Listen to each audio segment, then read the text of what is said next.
All right. Big Noon Saturday is sponsored by AT&T Business.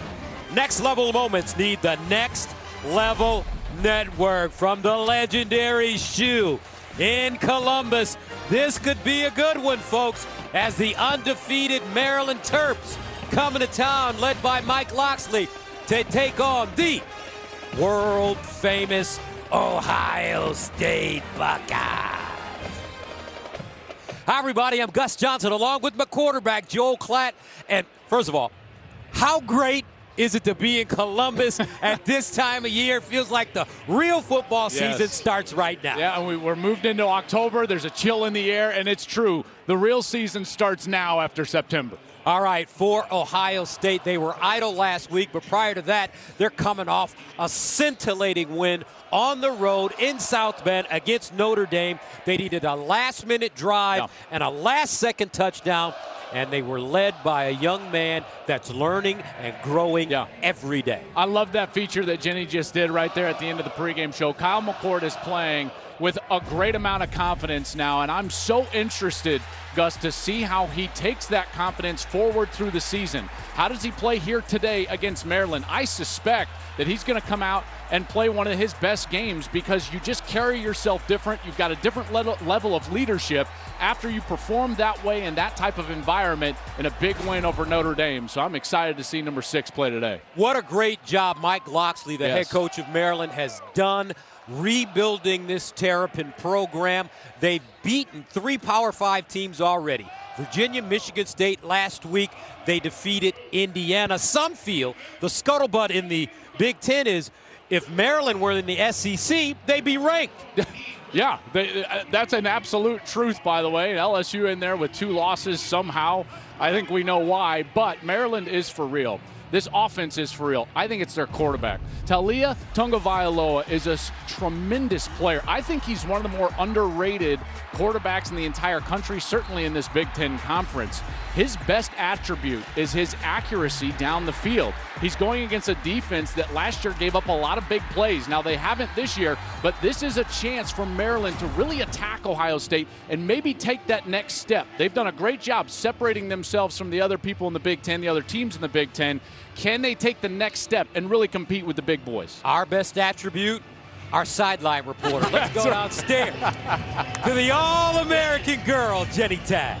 Well, Gus, what a compliment. And how about this for confidence? I actually spent so much time with the Buckeyes this week, and you know when you can just feel it? They were feeling themselves in all the best ways after what they did against Notre Dame 2 weeks ago. But as Coach Dave reminded me before this game today, that game and that win years ago in our mind, the players telling me we need to continue that same momentum and keep this thing rolling. Now, some injury updates for the Buckeyes. I want to make sure you guys know about running back Travion Henderson. Unfortunately, he is out today. He suffered an injury against Notre Dame. And receiver Marvin Harrison Jr. is available, but told me yesterday he is not 100% and he's dealing with an ankle injury he's going to be fighting through. For Maryland, you guys pointed it out, they're not intimidated by the Buckeyes. They don't come here worried. Tarheeb still telling me that there is no intimidation factor here. We are undefeated. We're doing something special this year. We have to deal with the Buckeyes, but they have to deal with us. All right, Jenny, thank you very much. What a perfect day for football, for Big Ten football. 53 degrees at kickoff time. Sunny, but there's a chill in the air. Maryland won the toss, deferred. Ohio State will receive it. Xavier Johnson, the deep man. Maryland, Ohio State, and we're underway from Columbus. This into the end zone for a touchback. So that will bring on Kyle McCord. What a confidence builder a couple of weeks ago in South Bend. It wasn't just the last drive, though, Gus. I thought his best half of football of the season, of his career, probably of his life, was the second half against Notre Dame. And I can just tell you from experience as a young player, when you find that first time where it just comes together, in particular in a big moment, the confidence moving forward is immeasurable. I fully expect him to start playing much better each and every time he gets a chance to go out on the field. First down and 10 of the 25. Chip Trayanum, who scored the winning touchdown in the backfield. And they'll throw it on first down incomplete, intended for Marvin Harrison Jr. Offensively, let's take a look at the world-famous Buckeyes. This offensive line has struggled a little bit, in particular in short yardage running the ball, but they are getting better and certainly protected well late in that game against Notre Dame. We talked about Travion Henderson not out there. Marvin Harrison Jr. going to be battling that ankle, but rest assured, this is the deepest and best group of skill position players in the country that Kyle McCord has at his fingertips. Second down and 10 of the 25. Trayanum the pistol back. They'll give it to him over the right side, and the Arizona State transfer gained some positive yardage. He will pick up 8 on the play. Defensively for the Terps, this defense is going to give a lot of different looks and structures, different fronts. They play a lot of different guys. I think their best player is Jayshon Barham. Barham was dealing with an injury, but he is back. He didn't play last week. Tarheeb Still, he was banged up last week, but he's going to be back onto the field. And their safeties, really their leaders, Braid and Trader, 2 best players on the field. Third down and 2 at the 33. McCord to throw it on third down, pulls it back, reverses his field, looking, delivers, sideline incomplete. So the Buckeyes go 3 and out. Harrison, the intended receiver, and we'll get a chance to see Maryland on offense for the first time. Good job by that defense. McCord was trying to throw to his right side, but they flooded those areas. There was 4 Terp defenders over there in the short side of the field. McCord just couldn't find Harrison as he escaped the pocket. Good series for the Terps, though, getting a punt right away. Jersey Mirko will send it away. He's punting at his own 19-yard line. Jashawn Jones, the deep man for Maryland. And they tried to fake it. They tried to fake it, and Maryland stops them. Wow.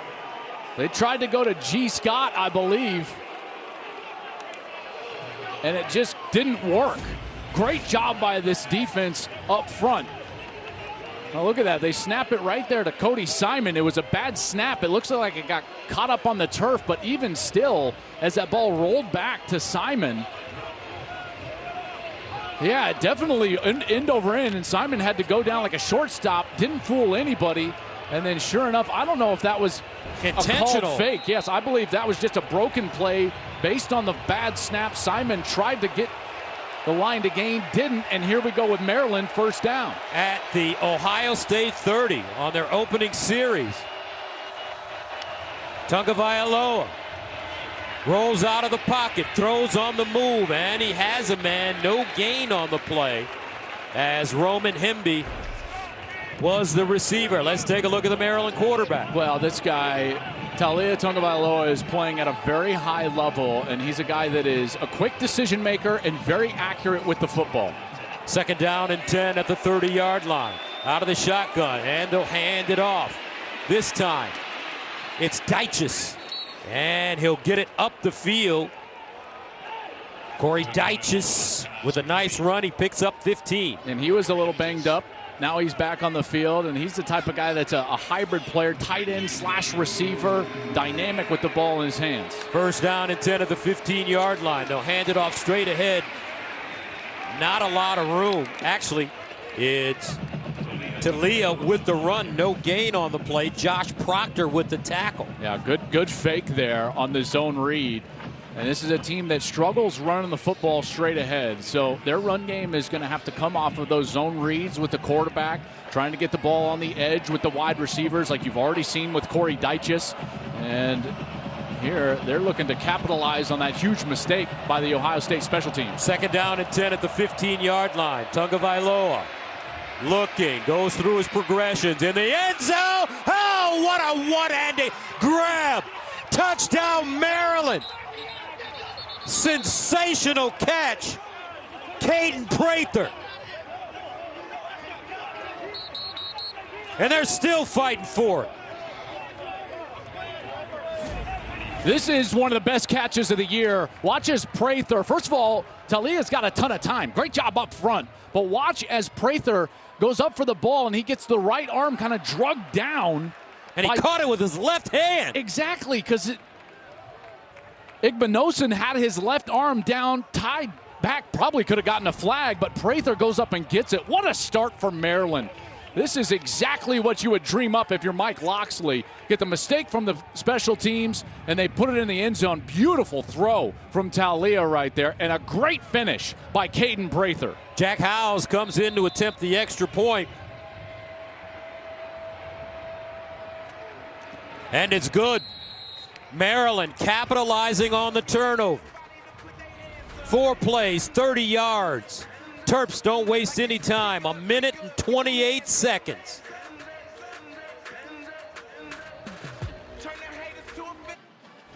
Time for today's game flow, sponsored by Progressive. Ohio Stadium, where Ryan Day and the undefeated Buckeyes take on Mike Locksley and the undefeated Terps. Ohio State botches the punt, turns it over on downs, and Maryland makes them play. Caden Prather with the one-handed touchdown in the end zone. Terps up 7-0 to start this game. Xavier Johnson is the deep man. Over his head for a touchback. Well, you know what they say about Maryland, right, Gus? What's that? They know about 2 things: crab cakes and football. Nom, nom, nom, nom, nom. That's what Maryland does best. This team is on a 7-game win streak right now. First time since the early 2000s. They started the season 5-0, first time since 2001. And they've won each of their first 5 games by 18-plus points. The only other team in the country that can say that is Michigan. This team is quietly one of the better teams in the country, and Mike Locksley specifically, Gus, he has done such a great job at Maryland in his 5 years. First down and 10 at the 25. Trayanum bounces it outside, still on his feet, lowers his shoulder and gets across the 30 up to the 31. Gain 6. Hippolyte with the stop for Maryland. This offensive line for Ohio State, I mentioned it a little bit earlier. They're looking to become, I would say, a dominant run team. That has not occurred so far in this season, and this is a defensive line that has given up quite a bit of ground in the run game. On second down, this one underneath, first down caught. Egbuka with the reception. Bo Braid with the tackle, a 13-yard gain. Well, after that first offensive series and then the botched punt, Ohio State, what they need right now is to settle down. And as a quarterback, you got to understand that as a leader. Go take the completions in front of you. First down and 10 at the 43. The receivers for Ohio State, incredible. Harrison, Egbuka, Fleming. Dangerous men. Stover, the tight end, number 8 as well. First down. They'll run it. And this Ohio State team hurt today playing without Travion Henderson. And Travion had that home run ability, which they won't have today. And you saw that on the long 60-plus yard touchdown against Notre Dame. But again, he's been battling injuries. This was the same thing a year ago. And a year ago, they tried to play through him, never got him fully healthy. And this year, they're trying to get him healthy right now. Second down and 9. Train him again. And what a drive at Notre Dame a couple of weeks ago. Yeah. Trayanum using that 233-pound frame to get into the end zone to give Ohio State the win. You know, what's interesting is I think if you would actually ask Ryan Day, if you were to line up again against 10 guys on defense, would you run that play? I bet you he would say quarterback sneak rather than the chip Trayanum play. It just goes to show you, in the heat of the moment, I don't think anybody really knew there were only 10 guys on the field. Trayanum again looking for the first down, and he has it. He initially came to Ohio State to play linebacker, but they converted him to running back. Yeah, as a transfer from Arizona State, he came in as a linebacker, moved over to the offensive side of the ball, and he's given them a little bit of thump again with that 233-pound frame. But make no mistake, in this part of the field, what Ohio State and Ryan Day, they like to do is they'll lull you to sleep with the run game a little bit, and then at some point they'll go quick tempo and try to take a shot over the top.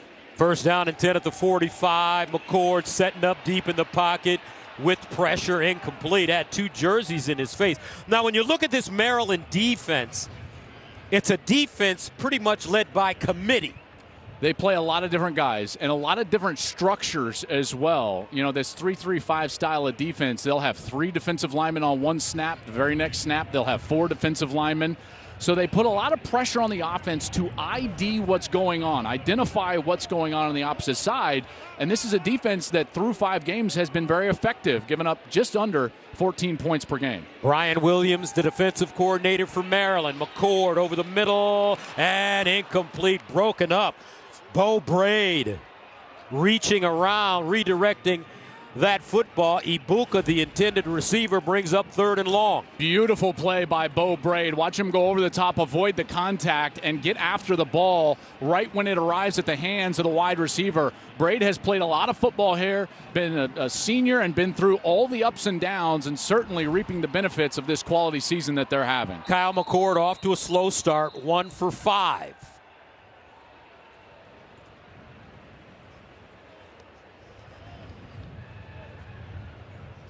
Officials stop this. I'm not quite sure of the reason yet.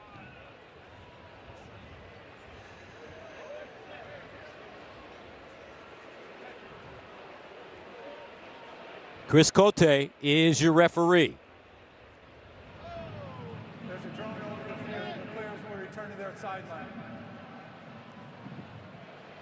All right, first time we've ever dealt with this. Apparently there is a drone.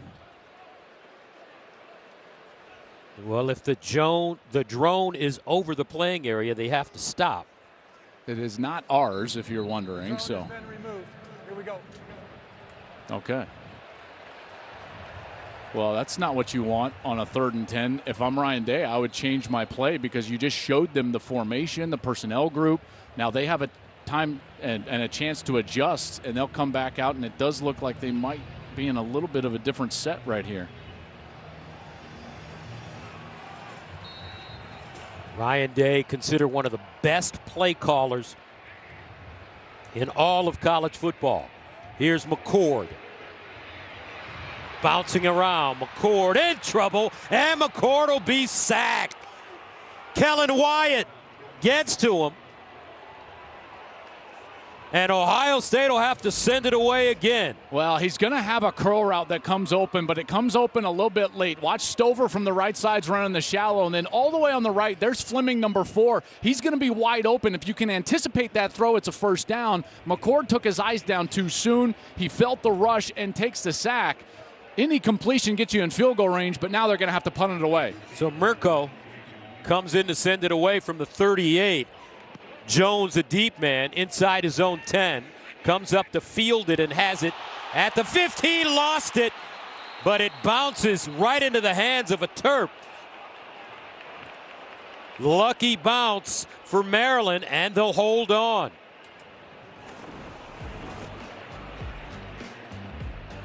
This one slipping out of the hands, but Maryland holds on with the ball in the lead, 7-0.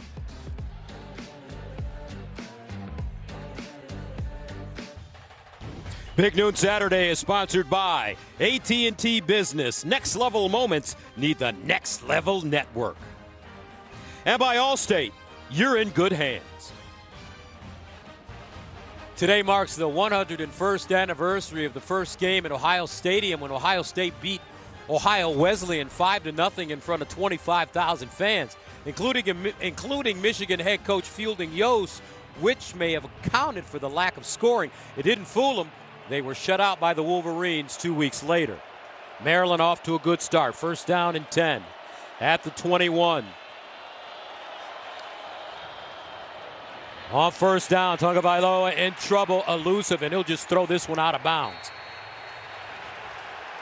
Michael Hall Jr. with pressure. I think they're going to say that Tyrese Chambers was a receiver in the area. He needs that receiver in the area because even though he was a bit outside the pocket, the ball didn't go past the line of scrimmage, which means he needs a receiver in the area. They're ruling that number 0, Tyrese Chambers, was that guy. Watch as Talia gets out there. Outside of the pocket, ball goes behind the line of scrimmage. 0 is right there. The official was pointing the entire time. Second and 10 of the 21. Antoine Littleton in the game at running back for Maryland.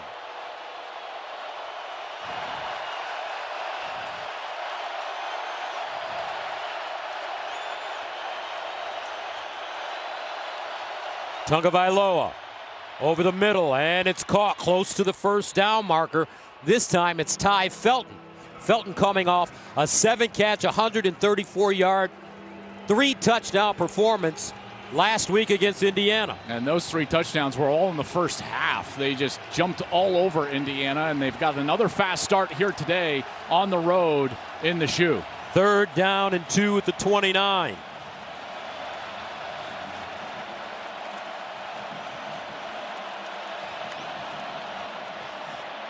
And they'll hand it off, looking for the first down, and it's Littleton plowing forward.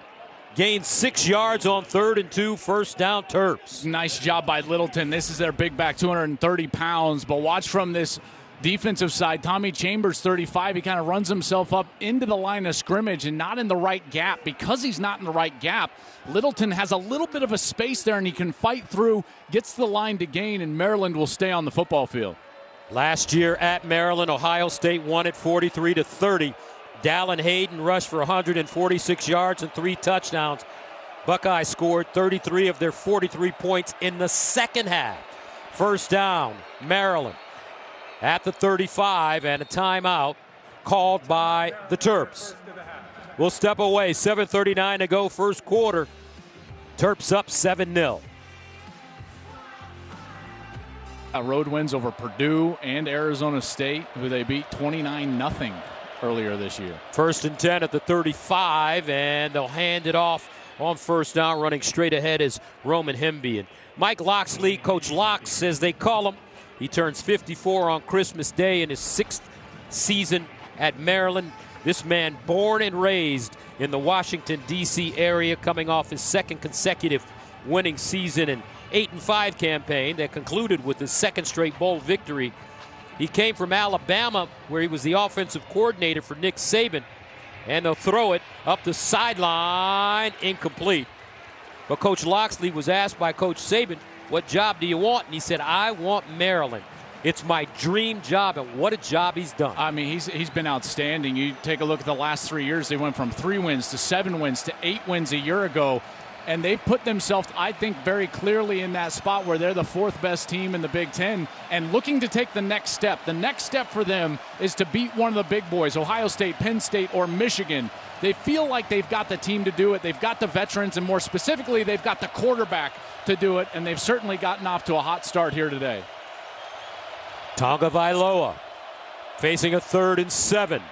Drops it off. Far side. Caught. Prather turns it up and picks up the first down and more. Knocked out of bounds by Lathan Ransom. That's a 24-yard gain. Watch all 3 of the runners coming from the left, the wide receivers, and they're going to pick for the wide receiver, Prather, coming from the right side. And they do a great job of getting him free and in some space. And this time, it's Tonga Vailoa. Now, when you look at this Maryland squad, they are coached. Their offensive coordinator is Josh Gaddis, the former Michigan offensive coordinator who guided the Michigan offense to their first Big Ten championship win. Left, went to Miami, spent 1 year there, now comes over and is rejoining Coach Locksley. They were both assistants at Alabama for Coach Saban. The last time Josh Gaddis called an offensive game against Ohio State, well, I don't have to remind everybody who's watching this game, so he certainly has good memories from that day. On 2nd down and 7, Littleton, Tuimoluau comes up with the tackle. And now this defense, this is a crucial moment for them after that last 3rd down conversion. They went with that great pick play. They played man coverage, Ohio State did, so I would expect Ohio State to maybe try to play a little zone here, knowing that they just got the pick play on the last 3rd down and trying to give their pass rush a chance to get home. JT Tuimoloau, certainly their most talented pass rusher. 3rd down and 6 at the 34-yard line. And they'll hand it off on 3rd and 6. Looking for the first down. They won't get it. Littleton upended by Tommy Eichenberg. A 5-yard gain.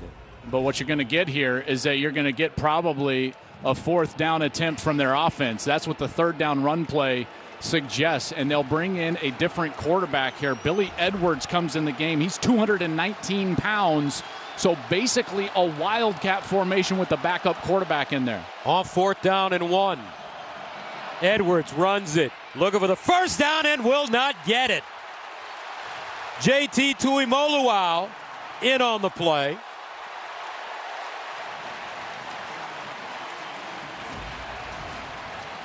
He comes screaming down from that left side of the defense, takes on the tight end, runs right through him, and gets to the waist of the quarterback. He and Eichenberg meet up right there to stop Billy Edwards a yard short of the line to gain. Tremendous effort by the defensive end and athleticism, showing the strength. And Ohio State, like they did against Notre Dame, get off the field on 4th down. Buckeyes ball when we come back. Big Noon Saturday is sponsored by Pacific Life, creating financial security for more than 150 years. And by Hampton by Hilton. Hilton for the stay. Welcome back to Columbus. Ohio State down 7-0, and they've made some early mistakes. Yeah, that one was a botched snap on the first punt of the game. It led to a touchdown for Maryland. Here's a 3rd down. McCord takes a sack. They get backed out of field goal range, have to punt it away. But they do get off the field on the last 4th down. And they'll run it. Egbuka over the right side, picks up a couple. Actually, they give him 3. We'll see if they can settle in here. You see the first couple of possessions. They did find a rhythm on that last possession, but had the punt after McCord took that sack. And it has been not the start that they wanted. Not in rhythm throwing the football. McCord certainly thought he was going to play better coming in here. He's only 1 of 5, Gus, so far today. 2nd down and 7. At the 32, McCord near side finds Harrison. Harrison breaks it back. Flag on the play as he's body slammed out of bounds by Dante Trader. That flag came out late. I think they're going to get a hold out here on Egbuka. Holding. Offense, number 2. 10-yard penalty. 2nd down. And that's one of the points of emphasis for this Ohio State offense. Wide receivers blocking. Yeah, and they normally do a really good job of it. Here's Egbuka on the outside, and you see that left hand as the defensive player was kind of going down. That was Glendon Miller, and Egbuka had that left hand grabbing his jersey. I know Ryan Day doesn't like it right in front of that bench, but it backs him way up now, and this is when the quarterback has got to step up and make a quality read and throw with some anticipation. 2nd down and 16. At the 23, McCord off his back foot, underneath, short throw, not a lot of room. Some murmurs in the crowd. Now they call it an incomplete pass. Trayanum, the intended receiver. Yeah, he's trying to just check it down, but right now, McCord, he is getting off of the foundation concept too quickly. Deeper than that, he had a curl route coming open. What's the foundation? He's got a concept out there. It's a curl flat or whatever the foundation is. It's the concept that they're trying to run. The running back is just the check down. He's getting to that too quickly. There's not pressure taking him off of the foundation. He needs to work his eyes through the progression and get to that foundation quicker. Here's McCord looking. McCord, and he's sacked again. Wow, Donnell Brown gets to him. A loss of 8, and the Ohio State offensive line struggling early. This is a great rush on the top of your screen by Donnell Brown. Does a good job with his hands, and then he finally gets around and gets to the quarterback. A quick close right there as he beats the offensive lineman. That's Josh Fryer, and he gets to McCord immediately and gets him to the ground. Ohio State punting once again. Mirko from his own 1-yard line. Jones, the deep man. Mirko shanks this one, and it dies inside the 40. A 38-yard punt. Well, as Ohio State continues to struggle, we'll go above and beyond. Sponsored by Jersey Mike's. Be a sub above with the Maryland receivers. These guys, they can go get it. Very talented. We've already seen Cade Prather, that incredible touchdown catch earlier today, one-handed. But they've also got Ty Felton, had an incredible week last week against Indiana, and Jayshon Jones. One of the things, Gus, that the coaching staff talked to us about was the confidence of their wide receivers. They needed to get easy completions early in the game because they have at times struggled with drops. Well, we haven't seen that today. They've gotten those completions. We've gotten the great reception by Prather in the end zone, and this Terps offense looks like they're in rhythm. 1st and 10 at the 37. Tagovailoa, and he'll just dump this one.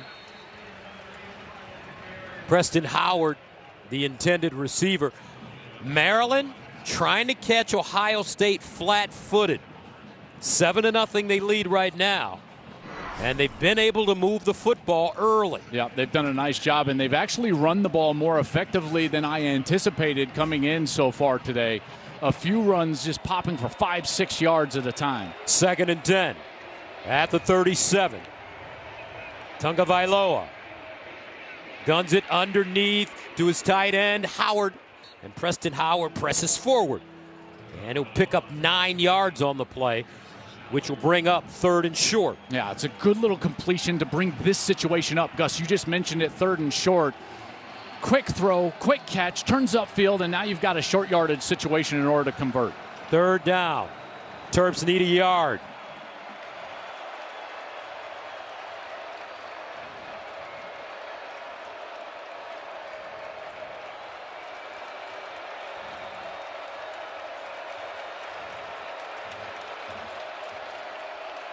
Tagovailoa hands it off, and a 1st down Maryland as they cross inside Ohio State territory with the 4-yard gain. Well, you're trying to get Ohio State the safety up here. That is Proctor, 41, and he's just a hair late. They play this 3-safety look.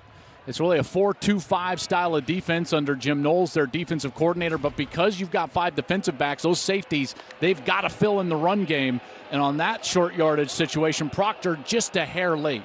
Antoine Littleton picking up the 1st down at midfield.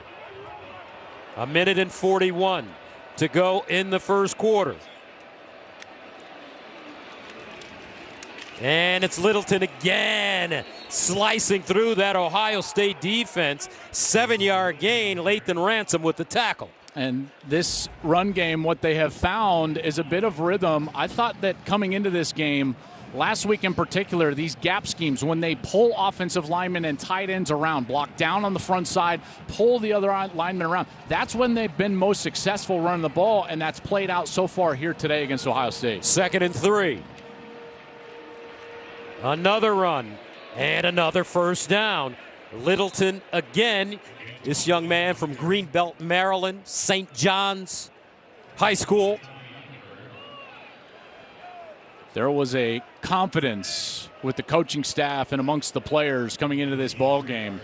It felt like they played Ohio State really well a year ago at home, and they felt like they were ready for the next step. And they have certainly played like it here in the 1st quarter on the road. Roman Hemby checks back in. 1st down at the Ohio State 40. Closing moments of the 1st quarter. Out of the pistol formation, play action. Tagovailoa steps up, goes deep in the end zone. Caught and touchdown Maryland. Cade, no, they say it's incomplete.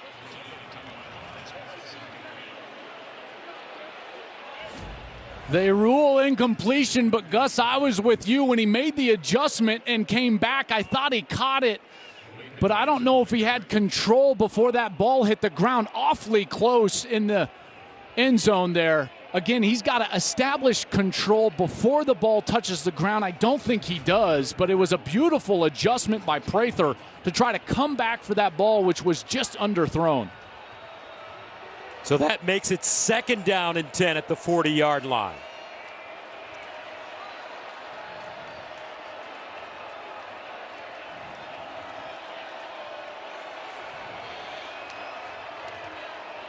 And they'll hand it off. Hemby breaks it back close to the marker. And that'll take us to the end of the 1st quarter. A 9-yard gain. Maryland so far in the 1st quarter having no problems running the ball on this Ohio State defense. Coming up, Maryland with the football, the lead, and driving.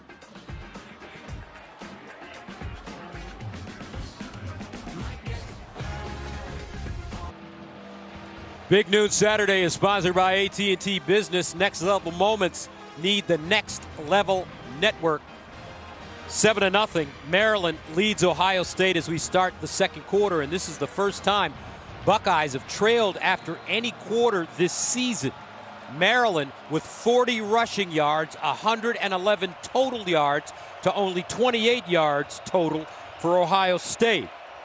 You know, they've struggled in the kicking game, Maryland has. I wouldn't be surprised at all if this is a 4-down situation if they don't get it here. 3rd down and 2 at the 32. Tagovailoa up the sideline, back shoulder, caught inside the 10, 1st down. Jeshaun Jones with a 26-yard gain. This is a beautiful adjustment. I mean, Jeshaun Jones goes back, right shoulder. He's working against Styles there, who's in coverage. And even though Styles has a hand right in his face, he's got the concentration to leap, make the catch, and then get that foot down for a 1st down for Maryland. Jones last week, 6 catches, 122 yards against Indiana. 1st down and goal at the 6. Can Maryland pay it off? Antoine Littleton, the pistol back. They give it to him straight ahead. He'll get inside the 5. Maryland pounding the rock against Ohio State. That's a 3-yard gain. There was a team that came into today's ball game that was ready to play and ready to execute, and another team that wasn't.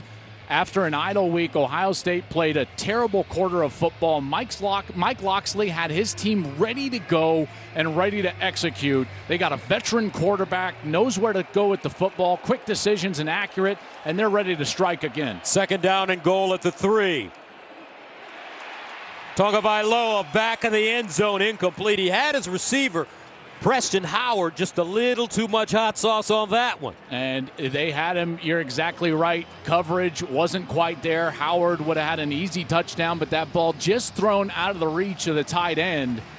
And now 3rd and goal. And Gus, again, with the way the game has gone, I just wonder to myself, will Mike Locksley be aggressive? You know, if they have a 4th down situation, will he go for it again? They've already gone for it once at the 29, obviously, with the kicking issues. But this close to the goal line, a chance to take a 2-score lead, a couple of touchdowns. I wonder if they've got 2 snaps here to punch it across. This is the 11th play of the drive.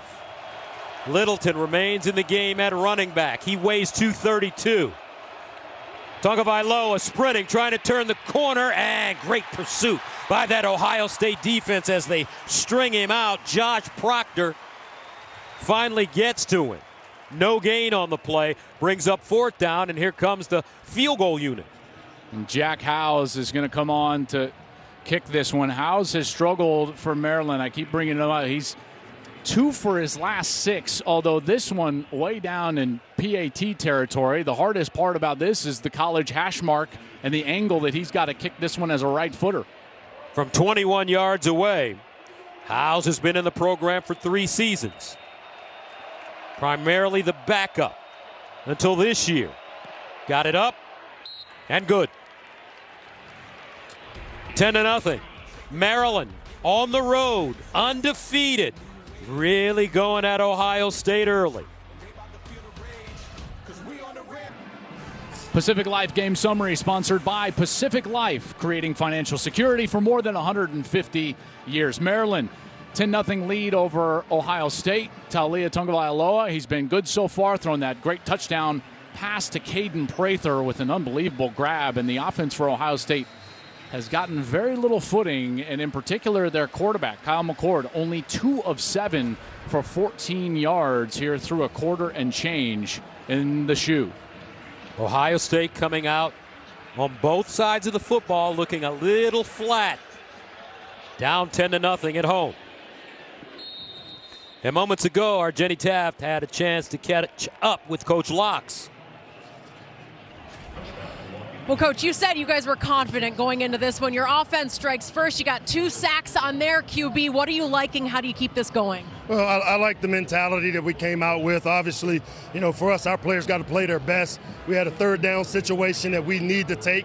And as I talked to the team on the sideline, we came here to win, and we got to be able to make those type of plays. Keep it going. Thank you. Thanks.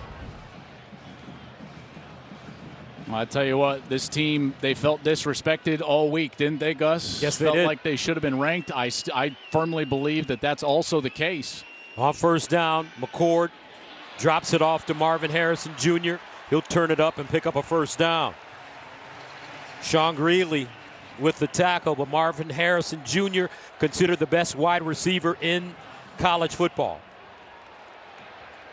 Gain of 13, 1st down at the 38. They'll run it. Mayan Williams trying to get outside, and gains a yard on the play. Sean Greeley defensively. See, here's what's going on with the Ohio State run game is they can't get up to the second level off of a double team. Watch as Hinsman's trying to get off of that double team to get up to the linebacker, but he can't get there, and the linebacker is free to run, and that's Sean Greeley with a nice stop.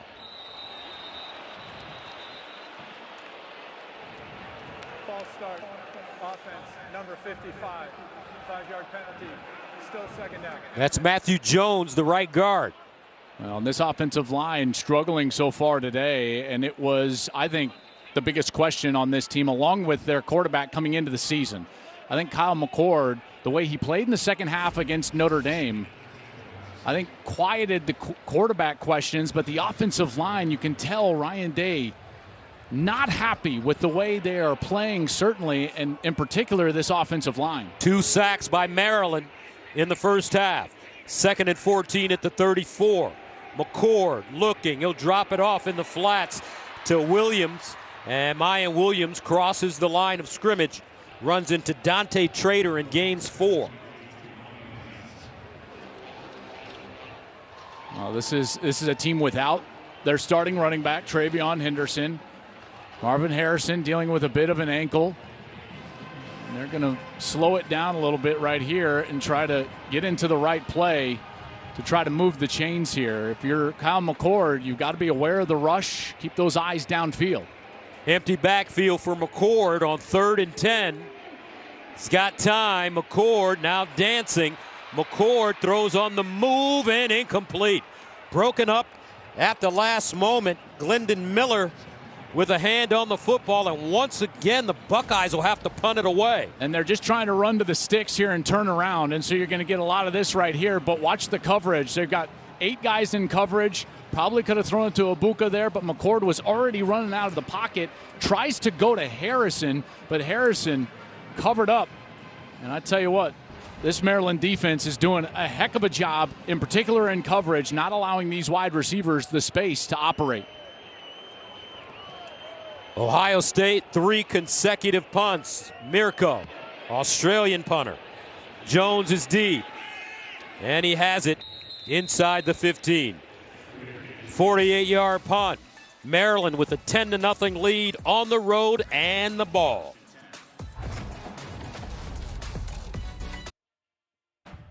Big Noon Saturday is sponsored by Dr. Pepper, the one fans deserve.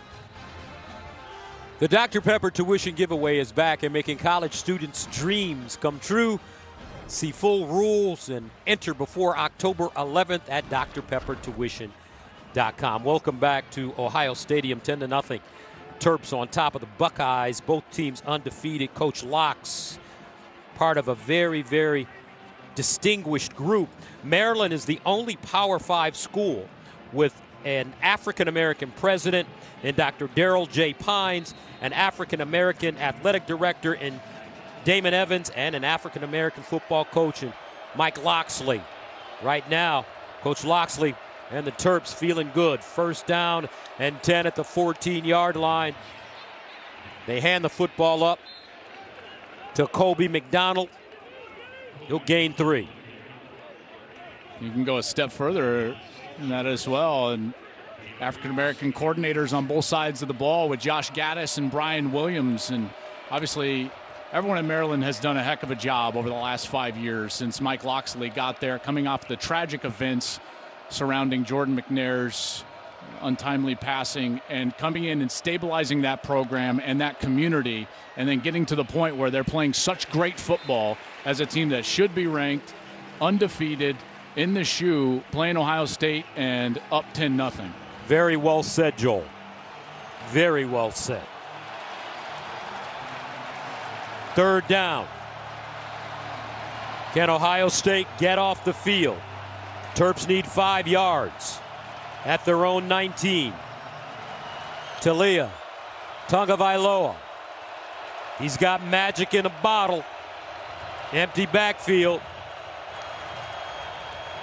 Tagovailoa underneath. Intercepted Ohio State.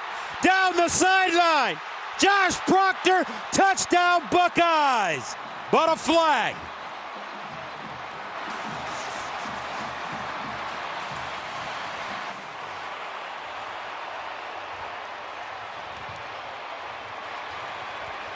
This flag looks to me to be post-possession during the return, possibly a blindside block. But first, how about Proctor? Watch him read the eyes of the quarterback. He steps in front of that ball thrown to Tyrese Chambers, and then on his way in, there's the block.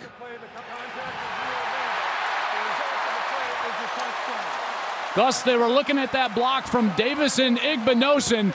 He goes from the side, which means Proctor is in the end zone, and it's the defense that jumpstarts the Buckeyes here at home. Beautiful play from Proctor. They ask him to be more consistent on a week-in and week-out basis. No more consistent play than that. Reading the eyes of the quarterback, stepping in front, and then getting to the house.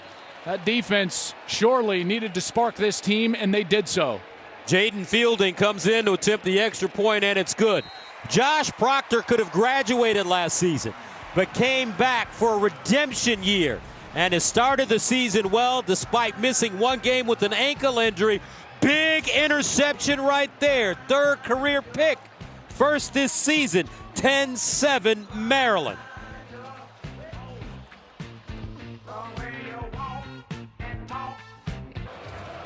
Sixth-year senior Josh Proctor came up with the pick six. He tied his career high with 7 tackles against Notre Dame a couple of weeks ago. And how big was that? A year ago against Notre Dame, the coaches benched him in favor of Lathan Ransom, and he lost his footing for the rest of the season. Playing well now as he gets ready to step back into the secondary. Tomorrow, catch the Giants as they try and slow down Tua, Tyreek, and the Dolphins, or Jalen Hurts and the Eagles take on Matthew Stafford and the Rams, or other regional action. Check for the game in your area tomorrow on Fox. Terps back on the field, leading at 10-7, 9:41 to play here in the first half. Well, now it's time to bounce back, right? A veteran quarterback like Talia makes a huge mistake, goes for a pick six, shake it off. You got to have a short memory to play this position. First down and 10 of the 25. Play fake. Tagovailoa guns it. Incomplete. Felton, the target, and some miscommunication between Felton and Tagovailoa. I can tell you from experience, Gus, what I always felt troubling was if I made a mistake as a quarterback, if the opponent came out and started pressuring me in those next few series, I felt uneasy about it. I'm wondering if Ohio State tries to dial up some pressure here, send maybe a 5th or 6th rusher at Talia to try to get him to make another mistake. Different philosophy defensively for the Buckeyes this year. We'll get to that in a moment. Meanwhile, Talia Tagovailoa with the completion this time to Corey Dyches, and Sonny Styles with the tackle. Yeah, that's a great catch by Dyches. In traffic as Styles, the strong safety, was in coverage, and now Styles will come off the field, and they'll go with the nickelback Jordan Hancock, number 7, who comes on, and now he'll be in the slot. Gain of 12, first down at the 37. Straight ahead, nothing doing. Great defense. This time it's Tommy Two Thumbs, Tommy Eichenberg. I thought you were going to go there again with. That's right. Tommy played last year with 2 broken thumbs. And now he's got him healthy there as they're wrapped up. Boy, he had a marvelous season a year ago. Eichenberg was really an All-American player, first team, all Big Ten, and off to a stellar start this year, already 25 tackles on the season. Second and 10 at the 37. Tagovailoa, that ball deflected at the line of scrimmage. Well done. Tyleik Williams with a hand on it, and it brings up third down and long. And we mentioned how the philosophy for Ohio State on defense has changed a bit. They want to play a little bit softer coverage so that they can limit the explosive plays, which they felt like hurt them down the stretch against Michigan and Georgia. You see softer coverage, it means it's harder to get those sack numbers. But on this play, they play bump coverage across the formation. Look at all these corners up in the mustache of the wide receivers. That's an opportunity for a rush to try to get home because the ball generally can't come out quickly. Only 5 sacks for Ohio State this year. Here's the screen, incomplete. Pressure being applied, and now Maryland will have to send it away.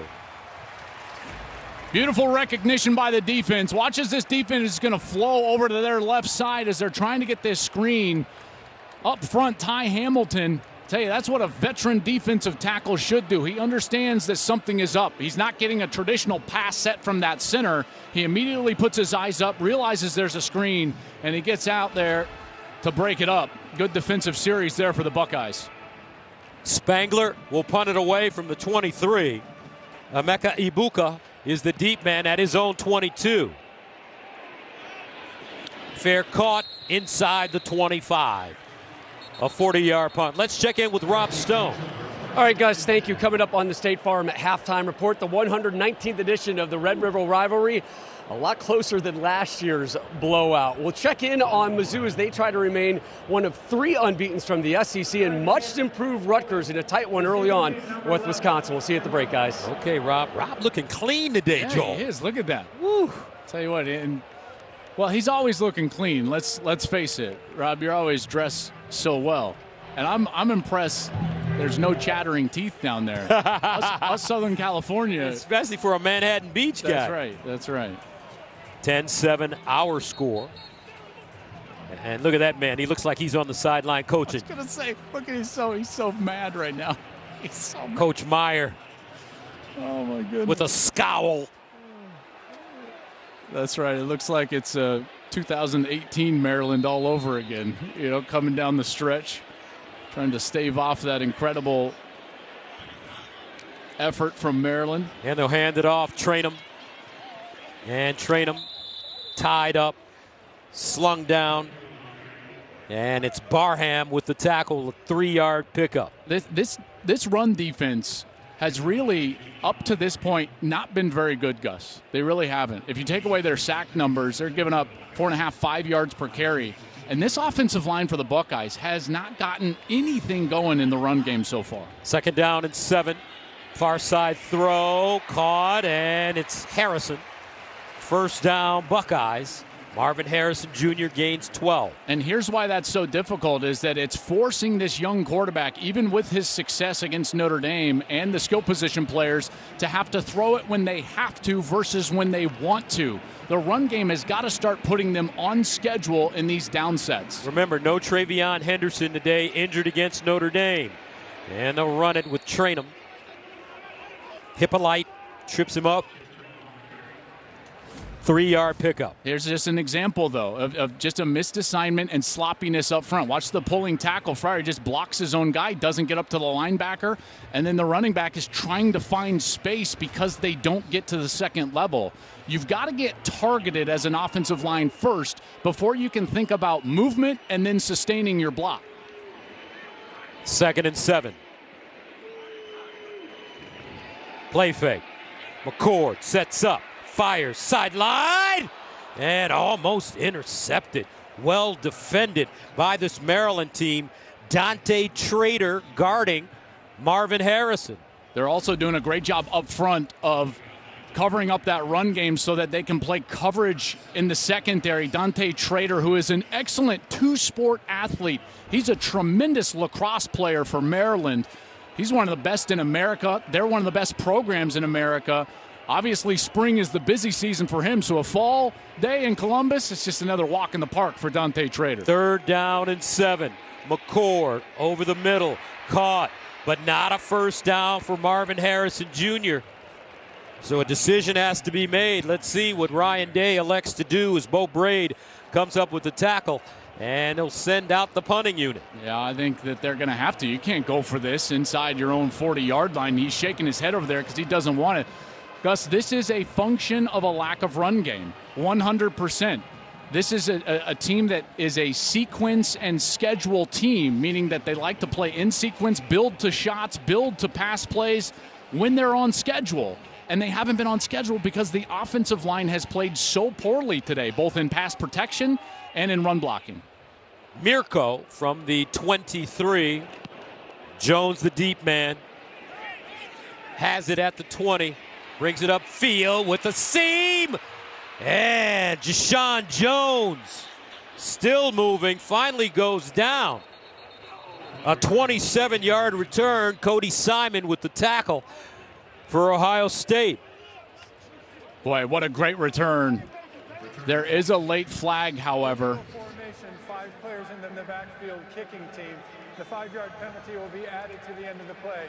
It's 1st and 10. I tell you what, this Buckeyes team is absolutely sleepwalking. Save for one play by Josh Proctor, it's been all Maryland here in the shoe. They're up 10-7 and have the ball over the 50-yard line. Big Noon Saturday is sponsored by Visible. Save on one-line wireless with unlimited data. The closest Maryland has come to beating Ohio State came in 2018, when instead of kicking the extra point, they went for 2 in overtime and failed, losing 52-51. Coach Meyer remembers that game. I want to know who's on the other end of that call right now. Probably Shelley. Here's a handoff. Hemby. And he'll be dropped for a loss of about a yard. Tyleek Williams defensively for the Buckeyes. Well, this offense for Ohio State hasn't done anything. And, similar to the first half against Notre Dame, and the defense was so good against Notre Dame. Held them to 14 points, kept them into the game, and let them have a chance late. And now it seems like the defense is going to be called upon again, in particular here with a great field position start for Maryland's offense. 2nd down and 11 at midfield. Tagovailoa in trouble. Tagovailoa, and he's sacked. JT Tuimoloau. And a flag on the play.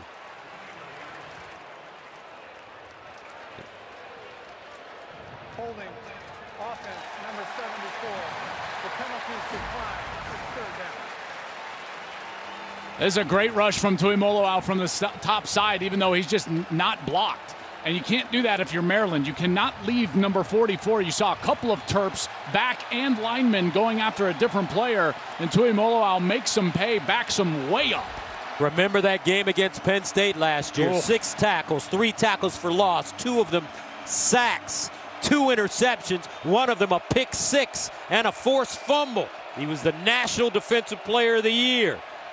Player of the Week, rather, after that game. 3rd down and 21 for Maryland at their own 40. And a flag. I think it's a delay. They didn't get it off in time. That's actually very smart.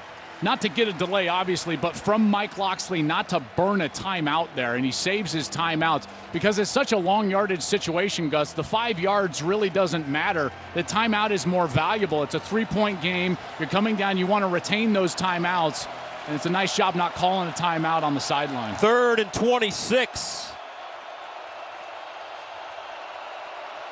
And the crowd has returned here at Ohio State. Tagovailoa dancing. Tagovailoa breaks contain on the move. Incomplete. Prather, the intended receiver. And that'll force Maryland to send it away. Well, you'd love to take advantage of the great field position, but just mistakes there. Missed assignments up front there. Prather just right through his hands, and that's one thing that they've talked about, the confidence, the drops that they've had on the outside. Don't know if he would have gotten the line to gain anyways, but they'll go regroup, and that Buckeye defense, they bail their offense out again. Spangler from his own 20. Egbuka standing at the 25. He'll backpedal. Catches it at the 10. And wrapped up and taken down inside the 10. Great special teams coverage. Bo Braid, a 53-yard punt, a loss of 2 on the return. Don't forget, you can find all of Joel's Breaking the Huddle content at foxsports.com, the Fox Sports app, and CFB on Fox social platforms. What you been talking about on your Breaking the Huddle show? Well, in September, it's been a lot of Dion. Obviously, this Buckeyes team, and check out the podcast as well. You can find the Joel Klatt Show wherever you get your podcasts on YouTube. We've been talking a lot about a year in which we've been waiting for a long time, Gus, where there's some parity in college football. And how about those possessions for Ohio State? Punt every time they've touched the ball. McCord on first down, looking, goes deep. McCord, wide open receiver, caught.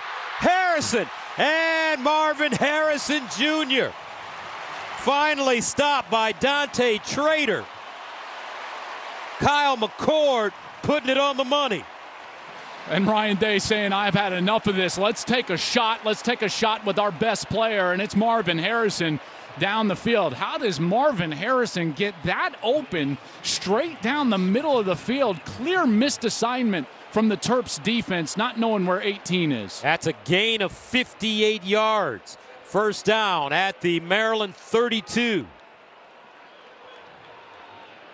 McCord, pump fake, looks, sideline, caught. Harrison Jr. again, he'll dive forward and get stopped at the 11.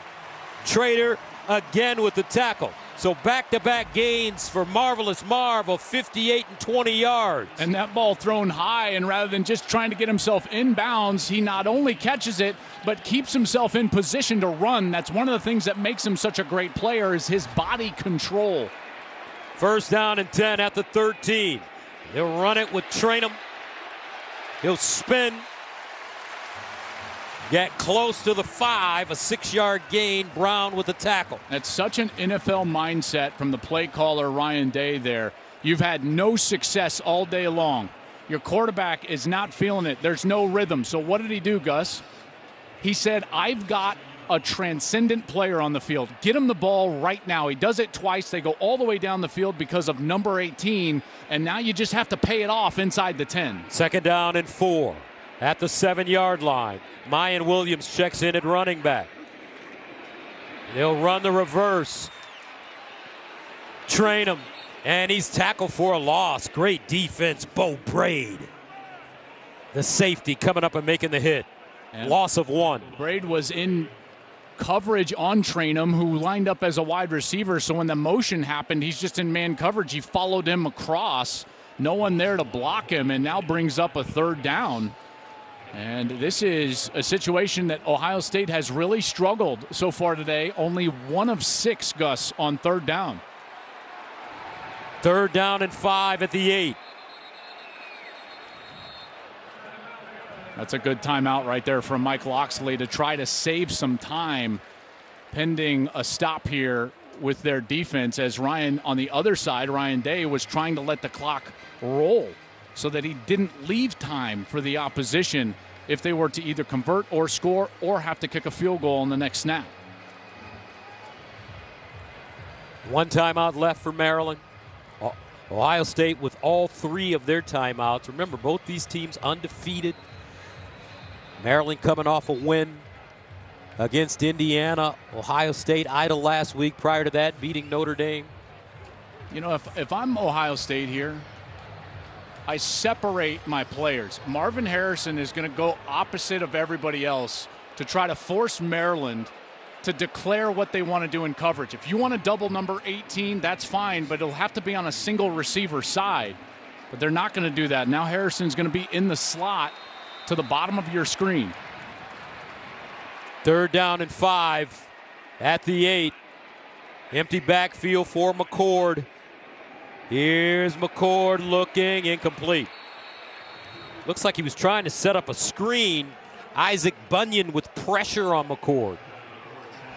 This is a great job by Trey Colbert. Watch Trey Colbert. He's the tackle right here. He's going to come up the field, and then immediately, what I just tell you on the last series that the Buckeyes defense did a great job of. If you're a lineman, you know when you're getting pass set against or when it's something is up like a screen. Number 6. Loss it down at the spot of the foul. It's 4th down.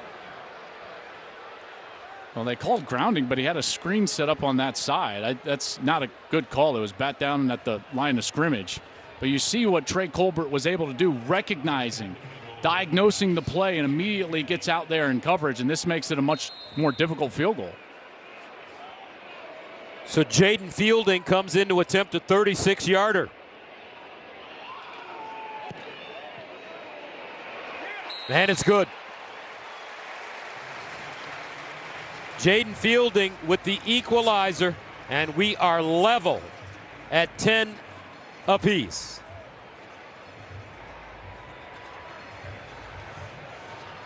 Ryan Day disappointed that his team couldn't get 7 points. They'll settle for 3. I'll tell you what, especially you had the momentum, the crowd finally back into it. But what ends up stalling it out? If you take a look at that drive and the sequence of plays, what ends up stalling it out? A lack of run game. They try to go back to the run game after the 2 Harrison completions, and they can't get any positive yards. This offensive line has to get better. There's just no ifs, ands, or buts. It's 10-10. They've survived a little bit in this first half based on a defensive score.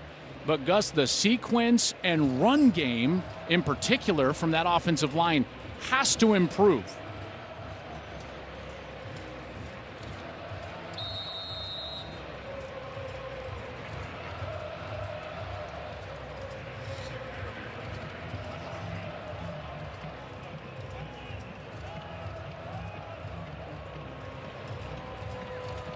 Fielding, kicking it off, Wisłowski, the deep man for the Terps, into the end zone. So Talia coming back on the field as you take a look at the Big Ten standings. Well, and this East is loaded with Michigan, Ohio State, Penn State. Maryland feels like they want to take that step. They feel like they can compete with those 3 big boys. The rest of the country not paying attention. They should be ranked. They're not.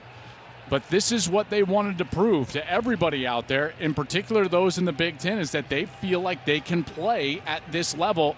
And so far, through 2 quarters, they certainly have done that. So first down for Maryland. Tagovailoa over the middle. And he finds Deichus, who stopped by Eichenberg. Gain of 6. Got to move quickly. Ball really needs to get past the chains, outside of the numbers to try to stop the clock. Do have a timeout left. 2nd and 4. Tagovailoa. Incomplete. Felton with the drop. And on the previous series, we talked about Mike Locksley not taking the timeout and saving it. This is why. He still has it in his pocket. And there's those easy drops, those easy catches that sometimes they make difficult at Maryland. That's certainly something they've got to correct in the second half. 3rd and 4.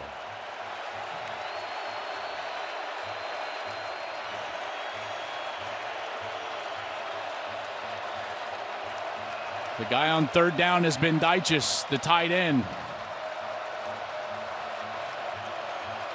Little seam routes right here. Here's Tagovailoa. First down, Maryland. And they'll get a little extra as Jashawn Jones makes the catch in front of Eichenberg. So on 3rd and 4, Terps get 6. That ball out quickly, too, from Talia. And now just over a minute, the clock will start running. Now they've got to start picking it up here. The pace has got to increase. First down.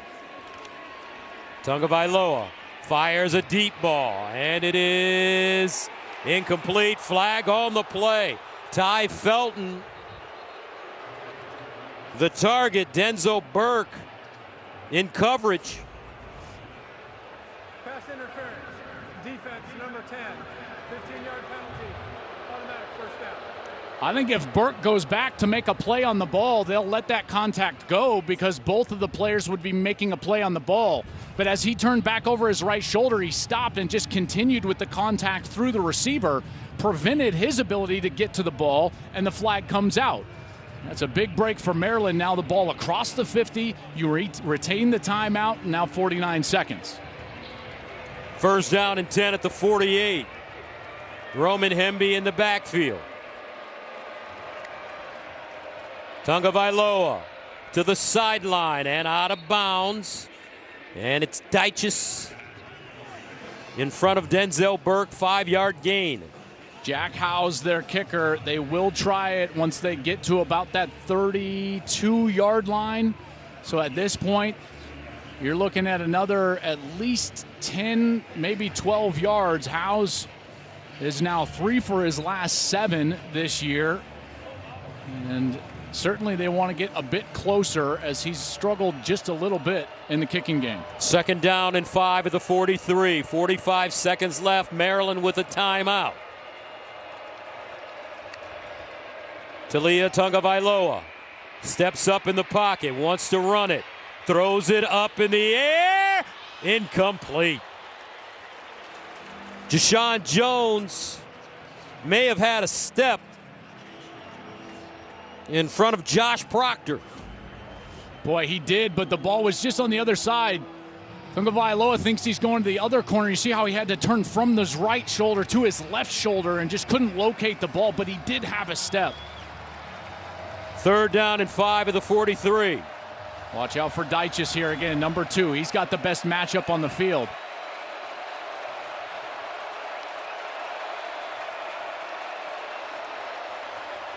There's your tight end, Deitches. Antoine Littleton in the backfield with Tagovailoa on 3rd and 5.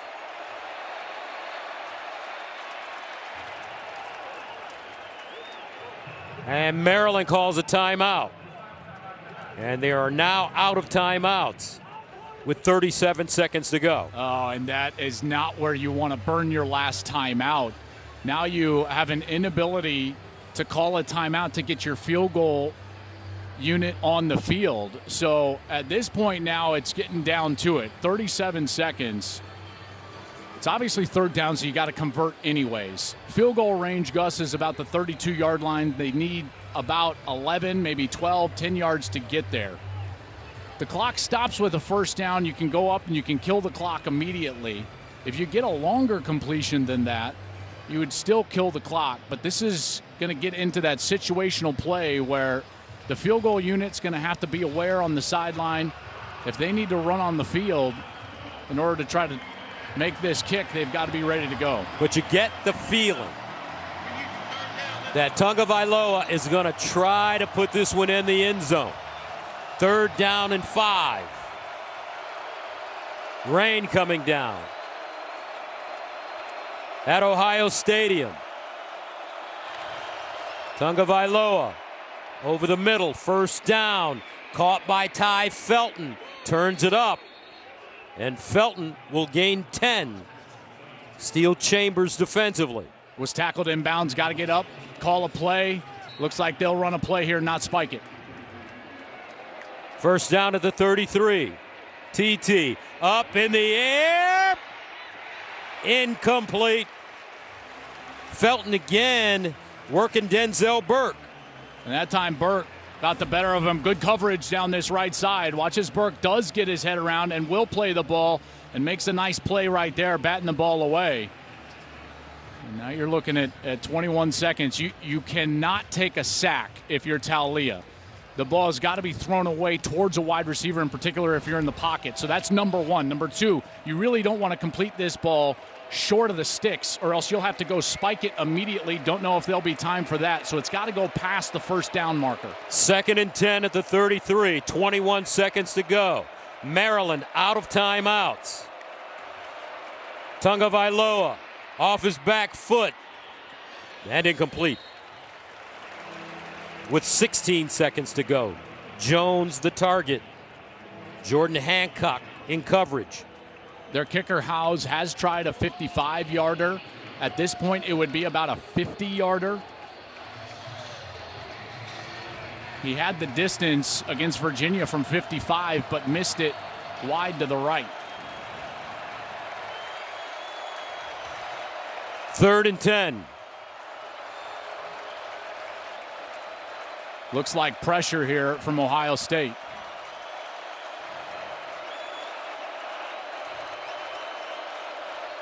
And a timeout, this time called by the Buckeyes.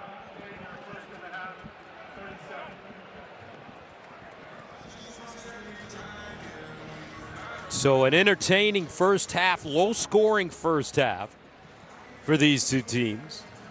Big Ten play. Remember, Maryland comes into this game with 3 wins over Power 5 teams. Virginia, Michigan State on the road, and last week, Indiana. Fighting for respect. Mike Loxley's team, unranked, undefeated and unranked. You know, with 16 seconds here on third down, again, number one, Talia cannot take a sack. Basically ends the half, unless you can get up there and try a Hail Mary right away. So what you got to do is look for matchups, and that ball really needs to get past the 23-yard line, which would give them a first down and stop the clock.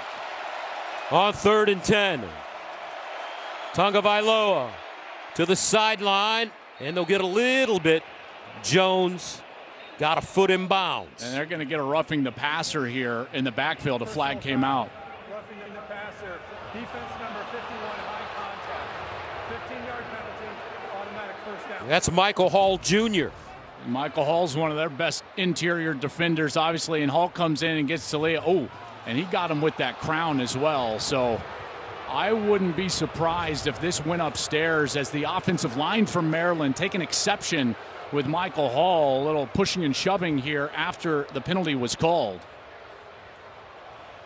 You know, that quarterback always gets defenseless player protection, so any contact head or neck area is going to be looked at upstairs. And also, you know, his borderline crown of the helmet from Michael Hall. So we'll see if they take a look upstairs. I wouldn't be shocked if this is stopped before they snap it. Maryland will have the football at the Ohio State 18. First down. They play on. Rain coming down now. Tagovailoa looking over the middle. Dangerous play. It's caught. Can they get back to the line of scrimmage and spike the football? I don't think so. And that's how the first half will end.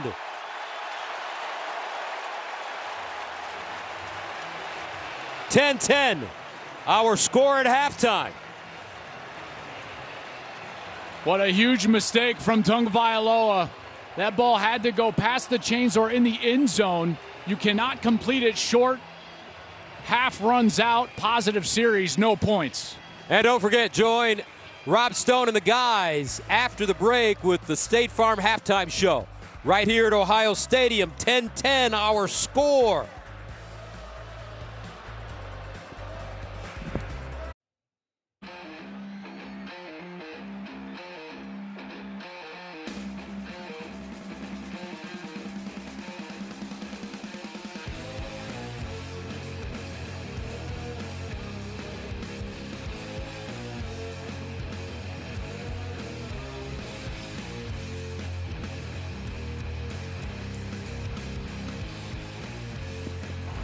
Big Noon Saturday, sponsored by AT&T Business. Next level moments need the next level network. Welcome back to Ohio Stadium. Our score as we head to the second half, 10 up. Ohio State and Maryland. Gus Johnson along with my main man, my QB, Joel Klatt. Maryland should be up in this game. Yeah, they should. I mean, that last sequence, they basically left 3 points on the field and really saved for the pick six from Ohio State. That whole half was Maryland's half. They were great at the line of scrimmage. I thought their quarterback outside of the last sequence, which we'll get to, was terrific, and they made plays on the outside. Let's take a look at some of those highlights from the first half, sponsored by AT&T Business. Next level moments need the next level network. This was the first touchdown, Gus. I want you to watch two things. One, the wide receiver over the middle takes two. They get a double team on Tuimoloau, and then the ball placement up top allows Prather to go up and make a sensational catch. That gets them on the board, but this was the defensive score. Huge play for the Buckeyes, obviously. Josh Proctor, 23-yard interception TD, and then this was that last sequence. That ball at least has to go past the chains to get a first down to stop the clock or into the end zone. It doesn't. The clock runs out. There was never going to be a chance to get back up to that ball and spike it. And Maryland, after a really positive series at the end of the half, doesn't get the 3 points to pay it off. But when you look at these first half stats, what jumps out to me is the 16 rushing yards for Ohio State. Kyle McCord got going with Marvin Harrison Jr., but if they can't run the football in this second half, they're in real trouble because Maryland is the team that is more balanced. Maryland is the team that is playing with more execution and more detail, and right now really should be, as you said, up in this game. So Maryland could have gotten the 3 points and the ball to start the second half. This one kicked deep and into the end zone for a touchback. Let's go downstairs to JT. Well, Coach Day was upset coming out of that locker room, Gus, telling me that is about as bad as we could play offensively of a first half of football ever for the Buckeyes. It started with that botched punt. He said, we got to get out of those third and long situations. Our defense is doing their job offensively. We better respond. Now, Coach Loxley, as you guys pointed out, he was disappointed with that decision-making from Tagovailoa. He said he knows better. He knows we don't have that timeout. But in a lot of ways, defense as well, playing well, special teams playing well. And guys, he reiterated to me, we are here to win. So first down and 10 at the 25 for the Terrapins. They'll run it on first down. Hemby with a huge hole. And that's one thing, Joel, that this Maryland team has done well in the first half, and now starting in the second half, run the ball. And they're doing it by pulling those linemen, that gap scheme, down on the front side, pull the linemen around. That's what's been successful. That's a gain of 17 on the play. This one incomplete. Tagovailoa with pressure being applied by Tommy Eichenberg. And that one was close. You could tell the official thought about pulling the flag as Eichenberg, late after Tagovailoa burned that ball at the feet of the wide receiver, Eichenberg shoved him down, and Buckeyes, they're fortunate that that wasn't called for roughing the passer. See that shove late? I thought that was going to be a penalty. Second down and 10 at the 42. Here's Tagovailoa. Over the middle, and he throws a strike to Ty Felton. I'll tell you what, Ty Felton has a lot of promise if he can just concentrate and hold on to the ball consistently. Agree. Gus, because watch his instincts. Watch as Felton comes across and then kind of settles across the middle. See how he wasn't running fast, covering himself up in that zone defense. He gave his quarterback a target, and Tagovailoa put it on him for a first down. Celebrated his mom's birthday last week with 134 receiving yards, 7 receptions. And this, a handoff to Hemby. 3-yard gain. We've talked about this philosophical change from this defense. They're really built this year to limit the explosive plays, but that puts a lot of pressure on the defensive front seven on first down to stop the run. There's Jim Knowles, the defensive coordinator. Last year, 8 times in those last 2 ball games against Michigan and Georgia, they gave up plays of over 40 yards. They have not given up a play of 40 yards this season. That's been their emphasis. We do have a Maryland player down on the far side, so quick stoppage here on the first series. Looks like Corey Bullock. Clat, Jenny Taft on the sideline, 2nd and 7 at the 43. And here's Tagovailoa slides down after he picks up the first down. Well, I said that Ohio State has not been getting the linebackers blocked. Watch this pulling tackle. You're going to get a great look at him coming across. I believe that's Andre Roy, who comes up, gets the linebacker blocked on a little quarterback power, right? Blocked down on the front side, pull the offensive line around. And what Maryland has done a great job of is getting targeted in the run game. You don't see a lot of mistakes up front so far for the Terps. 3rd down and 1. They'll give it to Littleton looking for the first down, and he has it. A 4-yard gain. Michael Hall Jr. with the tackle. But Maryland continuing to rack up the rushing yards. 67 yards rushing, only 16 yards rushing for Ohio State. That's exactly what Coach Meyer just talked about at halftime, is winning the line of scrimmage. And so far, Maryland's done a great job with their offense and defense winning the line of scrimmage in this game. 1st and 10 at the Ohio State 33. Tagovailoa back shoulder caught inside the 10. Jashawn Jones. A 24-yard gain. Jordan Hancock with the tackle. That's a great read by Tagovailoa. He understands that his wide receiver is even with the defensive back. By the way, Hancock gets away with a hold, and Jones still comes back and catches that ball. Beautiful adjustment and a really good throw. 1st down and goal at the Ohio State 10 for Maryland. Here comes a blitz. They hand it off. Littleton stutter steps around the corner, and he'll gain a yard, maybe a yard and a half. Jack Sawyer there to usher him out of play. Well, this is the 5th time that Maryland has had a possession cross the 30-yard line. In the 4 previous, they've only gotten to 10 points. A touchdown, they turned it over on downs, they made a field goal, and then that botched situation at the end of the half.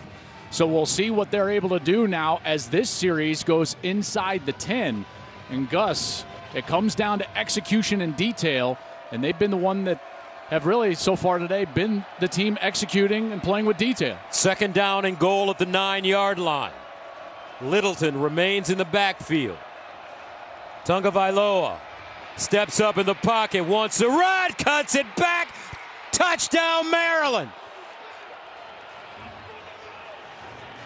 Talia Tagovailoa gives the Terrapins a 16-10 lead.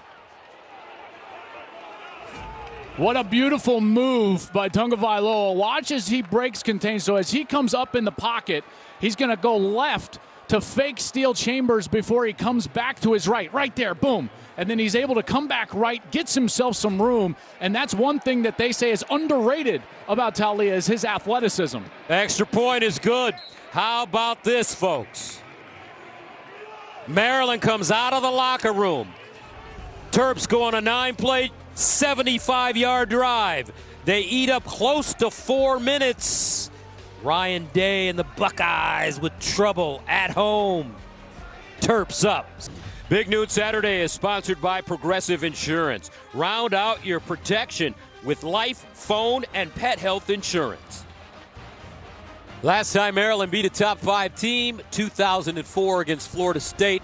Seminoles were a perfect 14-0 against the Terps, but Maryland stifled Florida State, holding on to win it 20-17. And this series dates back to 2014 between Ohio State and Maryland. Ohio State leads the series 8-0. They'll start with Xavier Johnson from the goal line. And Johnson brings it up the field, gets close to the 25. The offensive line for Ohio State has struggled mightily to this point. Yeah, but it's one thing to say it. It's another thing to show you why. They are not getting to the second level. Watch the linebackers for Maryland unblocked in a lot of these cases. The double team's not getting up. They're able to free flow over the top and get to the ball carrier. This one trying to pull the 2 guard and tackle around, both linebackers completely free, nowhere to run the football. So this offensive line, it's not just about getting the linemen blocked, but also getting movement and up to the second level and getting those linebackers blocked. That's what they've got to do in this second half. Only averaging 1.1 yards per carry. McCord throws it up the sideline, incomplete. Flag on the play. Marvin Harrison Jr., the intended receiver, covered by Corey Coley. Let's see what the flag is here. Automatic first down. And it's against Maryland. And this has been the Marvin Harrison show today. I mean, Ohio State's really done nothing outside of Harrison. He's trying to get back to the ball. And again, corner just not playing the ball and preventing the wide receiver from making a play on the football. Easy call, first down for Ohio State. But again, another target to Marvin Harrison Jr. is having a huge day. 6 catches, 109 yards receiving for Marvin Harrison Jr. First down at the 39. And they'll hand it off Trayanum over the left side. He'll cross the line of scrimmage and gain a yard and a half on the play. Hippolyte with the tackle. Watch Hippolyte. Here's the linebacker. Can you get up to the linebackers? And they can't. The double team between 71 and 74, that's Josh Simmons and Donovan Jackson. That double team, Gus, has to get up to the linebacker. It's not getting there. And Hippolyte, Barham, and the other linebackers are having a heck of a day in run defense against this Ohio State offense. 2nd down and 9 at the 40-yard line. Trayanum the pistol back. Play fake. McCord guns it over the middle. Caught. And this time it's Egbuka who spins and gets some yak yards after the catch. 19-yard gain. And if they're not going to be able to run it, these other wide receivers are going to have to start helping Marvin Harrison Jr. out. Harrison now has 10 targets. That's only the 3rd target to Egbuka now with a couple of catches for 32 yards. First down to the 41. Ohio State moving it quickly now. Here's McCord sprints out, goes deep. Caught inside the 5. A beautiful sliding grab by Julian Fleming. And he gains 37. Fleming on a beautiful route. See how he's angling right, then he goes back to the left, and this ball is woefully underthrown, or else that's an easy touchdown. But what an adjustment, Gus, as you called it, sliding down to get that left side under the ball and secure it before it hits the ground.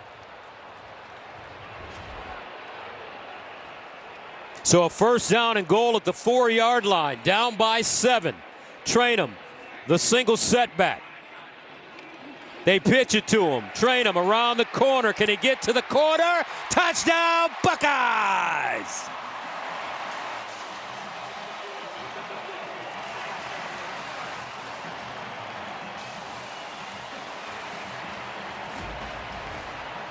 What a block here by Cade Stover. He's coming in motion and he's drawing a man defender down. He gets the edge blocked. That allows the outside to Trayanum, and it becomes a foot race between he and Dante Trader.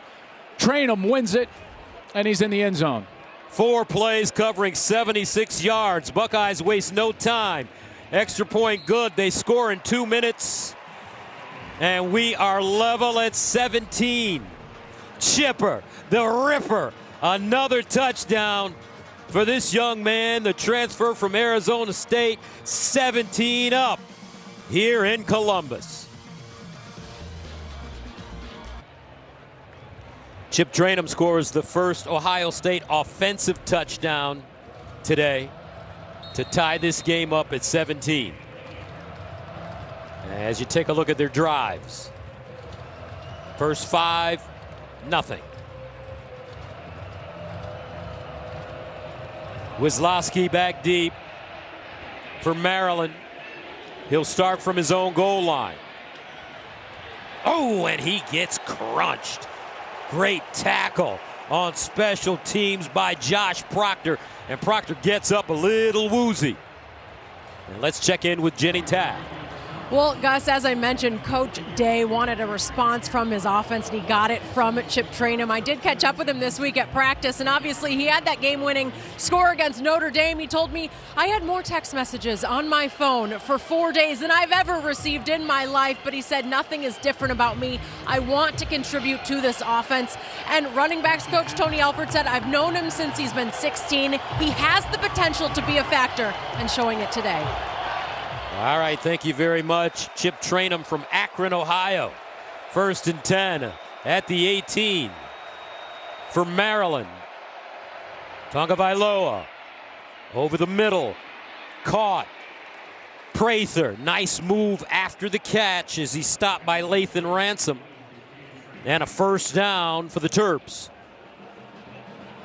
Boy, Talia just makes such good decisions. I'm so impressed, Gus, with how quickly the ball gets out of his hand. He processes quickly, and the ball arrives on time. Here's a handoff. Hemby crosses the line of scrimmage, stood up. Cody Simon, first man to him. And that's a big key. If you're Ohio State's defense, it's really all about first down. Is can you get them behind the chains, meaning in 2nd and long, 3rd and long. At that point, you can still run that zone defense and feel like you can come up, rally up, and make a tackle in front of the chains. 2nd and 7 at the 31. Tagovailoa steps up in the pocket, drops it off. Woo! Heat in the kitchen. Denzel Burke reminds me of a kid named Denzel Ward. I thought you were going right there. You got barbecue back there and didn't invite me. Hurt my feelings. Number 2. And that was against Maryland with Denzel Ward. Let's see if that fires up this Ohio State defense. 3rd down and 2 at the 36. Empty backfield. Tagovailoa bounces out of the pocket, turns, keeps running, picks up the first down as he gets out of bounds. A gain of 7. Just an horrible missed tackle from Eichenberg and Proctor, who are closing on Talia. There's the tackle. Proctor jumps up like he's going to throw it. Eichenberg whiffs, and Talia walks across the line to gain first down for the Terps. And you're seeing Proctor right there. My bad. They had him dead to rights, but the athleticism of Talia, again, underrated. He's got a little wiggle. Josh Gaddis, the offensive coordinator, said it's amazing how many times he'll make guys miss in small spaces. First down and 10 at the 43. Play fake. Tagovailoa throws it up the sideline. Incomplete. Deitches had two hands on the football, but Lathan Ransom was there defensively. Boy, Deitches tried to go up and make this kind of back shoulder adjustment and gets a couple of hands on the ball, but unable to bring it down as Ransom fights through that catch, and the Terps can't watch. That's great. What a good shot. Second and 10 at the 43.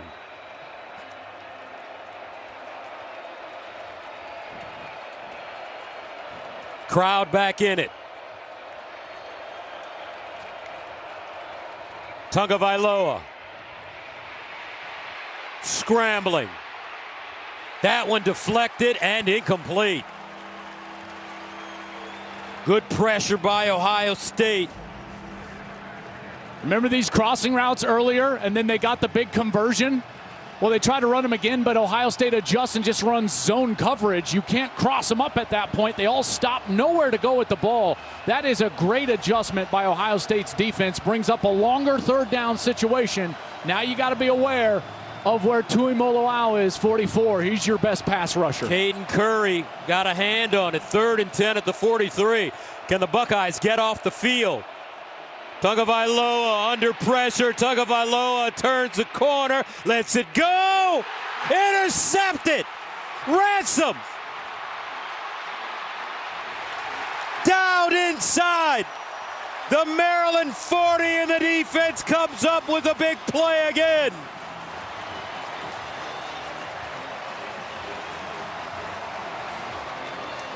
Second interception of the day for Talia Tagovailoa. I don't think he saw him. He's got what he feels like is an open receiver behind the defense, and Ransom goes up the ladder, elevates and catches that ball for an interception. Talia escapes but makes the mistake. Ransom, first down Buckeyes. This defense keeping them in it. Big Noon Saturday is sponsored by Discover.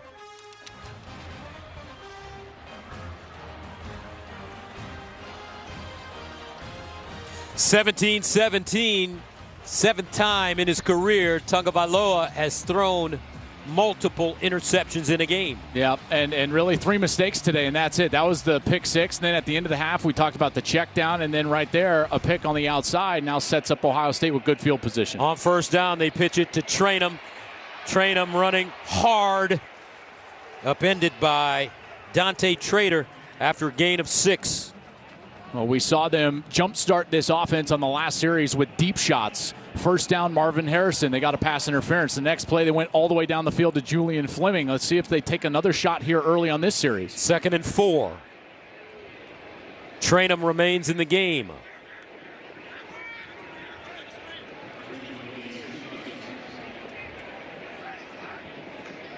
They'll give it to him again. Other side, tries to cut it back. Nothing. Great defense as Hippolyte comes up with the tackle, no gain. They cannot block the linebackers, and they're not even getting up there. They're not even attempting. These double teams have got to get up to the linebacker. He's just totally free, nowhere for the running back to go. Offensive line not getting targeted, not getting movement, and because of that, they've just got no run game. This game is quickly becoming a pass-only game for Ohio State. Puts a lot of pressure on their young quarterback. Ohio State with only 27 rushing yards. They'll hand it off straight ahead. Trayanum looking for the first down, and he won't get it on 3rd and 4. But that play call means that this is 4-down territory for Ryan Day. Means that he was going to go for it all along. Thought he had 2 snaps to go. And they will stay on the field here, and they'll go big here. They're throwing out Caden Curry. This is a defensive end who comes in at fullback number 92. They'll go big wide receiver as well, Xavier Johnson. 4th down and 1. Trayanum, lone setback. Now he's got company. They give it to him running left, and he'll pick up the first down. Hippolyte brings him down. Well, they go big right here, and there's Caden Curry, gets the block to free him up, and then it's just a battle trying to stay up, get the line to gain, and they do just barely. So Ryan Day signals for the first down.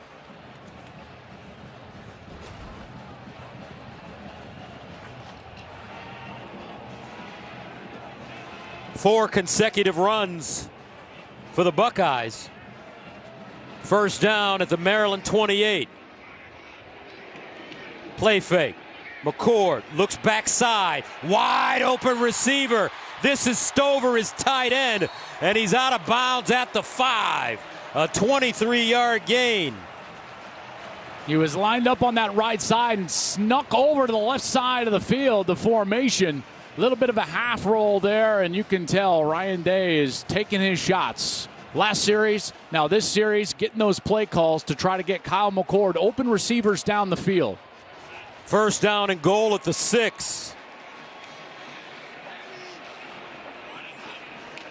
They pitch it. No, they fake the pitch. McCord, corner. Incomplete. Harrison Jr., the target. Well covered by Shepard. Brings up second and goal.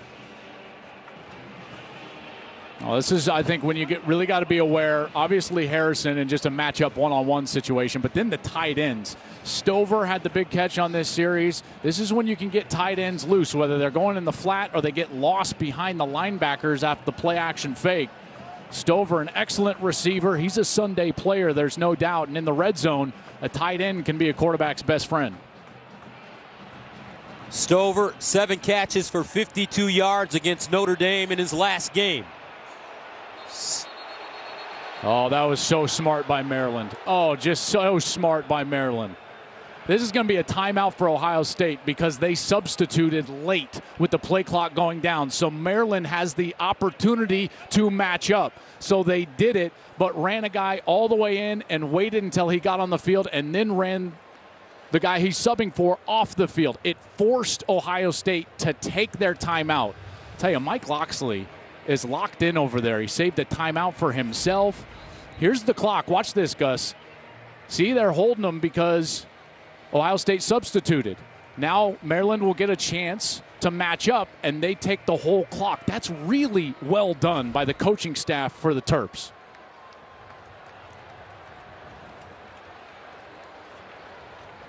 I've been impressed with Mike Locksley today. Brilliant mind. Yeah, really, really smart game plan.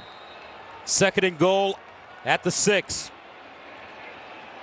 Trayanum remains in the game at running back. They give it to him. And he's stacked up at the line of scrimmage. Will lean forward, gains 1. Wyatt with the stop. Can't run it.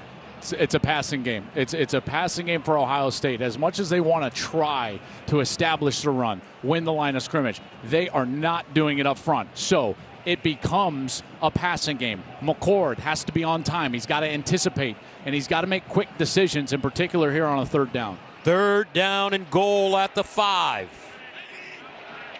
Harrison Jr. in motion. McCord sprints out. In trouble off his back foot. Incomplete.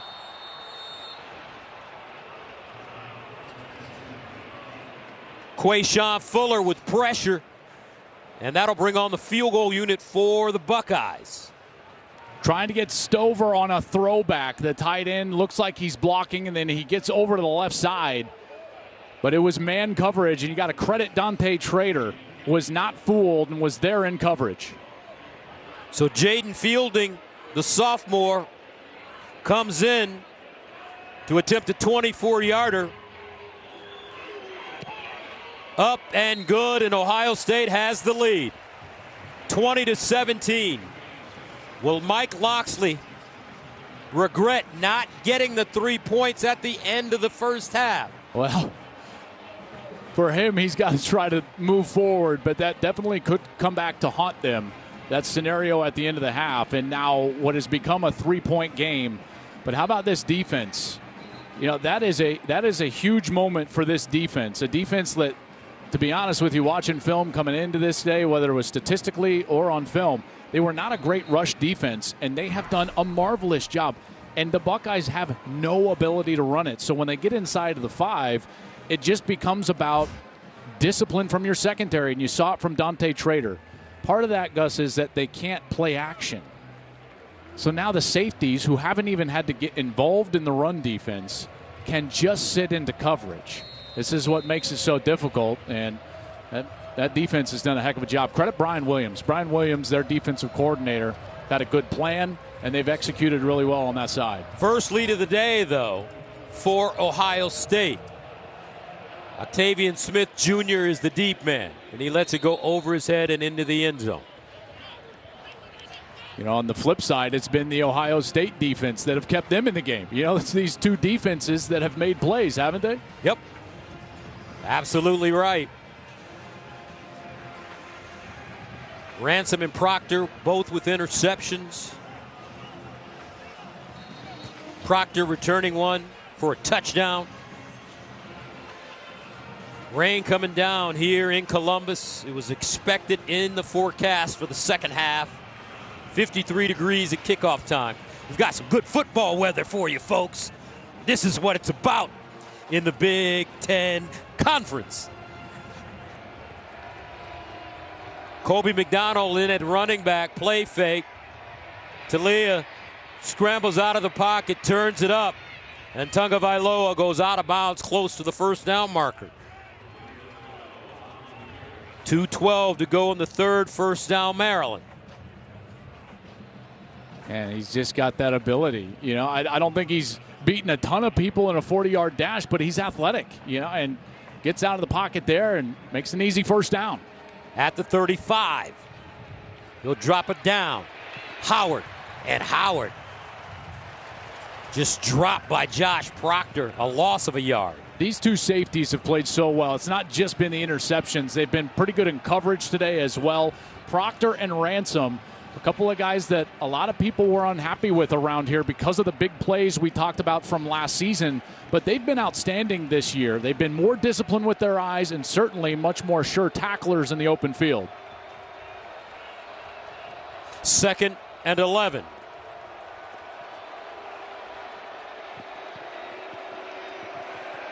Tagovailoa hands it off, and it's McDonald trying to break it back. Not a lot of room. Gains maybe 2 yards on the play. Jack Sawyer on the bottom of the pile. Well, a huge play here. Obviously, to try to stay on the field for Maryland or to get off the field for Ohio State. You got to get pressure on Talia, but also with his ability to move and run, you got to keep him contained in some way. 3rd down and 9. From the 36.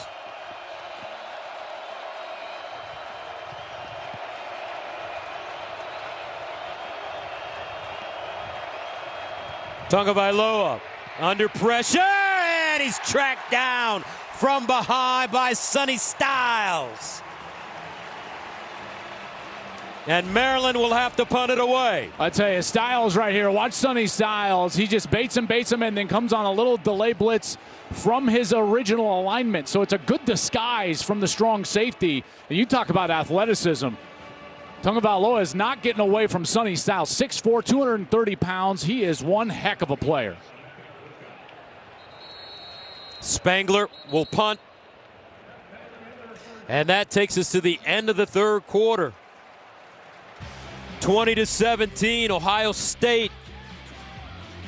The Buckeye defense standing out now. Fourth quarter coming up right after this. Big Noon Saturday is sponsored by AT&T Business. Next level moments need the next level network. As we start the fourth quarter, Ohio State with a 20-17 lead. Buckeyes with 10 points in the third to take the lead. Maryland ready to punt it away. Colton Spangler from his 22. Emeka Egbuka back at the 24, ready to return. Egbuka from the 25, and he's gobbled up Good special teams coverage, a 39-yard punt, no return. Pacific Life Game Summary, sponsored by Pacific Life, creating financial security for more than 150 years. Well, I'd say it's been an entertaining game. Taulia Tagovailoa, that 9-yard rush, beautiful move, gets himself loose. He scores a touchdown, but Ohio State answered right away, and then the defense stepped up for the Buckeyes. Lathan Ransom gives his offense a short field, and Jaden Fielding paid it off with a field goal. And that's where we stand, 20-17. Maryland trying to pull the upset on the road while Ohio State tries to find some offensive rhythm and success here in the fourth quarter. Kyle McCord, 11 of 20, 204 yards. He'll hand it off to Trayanum. Chip Trayanum gains a couple. Boy, there's not much there. Again, putting a lot of pressure on this passing game. You look at what they've done, running the football, throwing the football. 22 rushes now for 34 yards. Great job by that Maryland defense, but they have been able to throw it effectively, in particular in this second half, Gus, when they're taking shots down the field. Harrison's had a big day today. He's got 6 catches for 109 yards. Second down and 8 at the 27. McCord to throw it. Short throw this time. Egbuka. And looks like a first down for the Buckeyes. Trader knocks him out of play. And Egbuka got up limping here. He's limping on that left leg.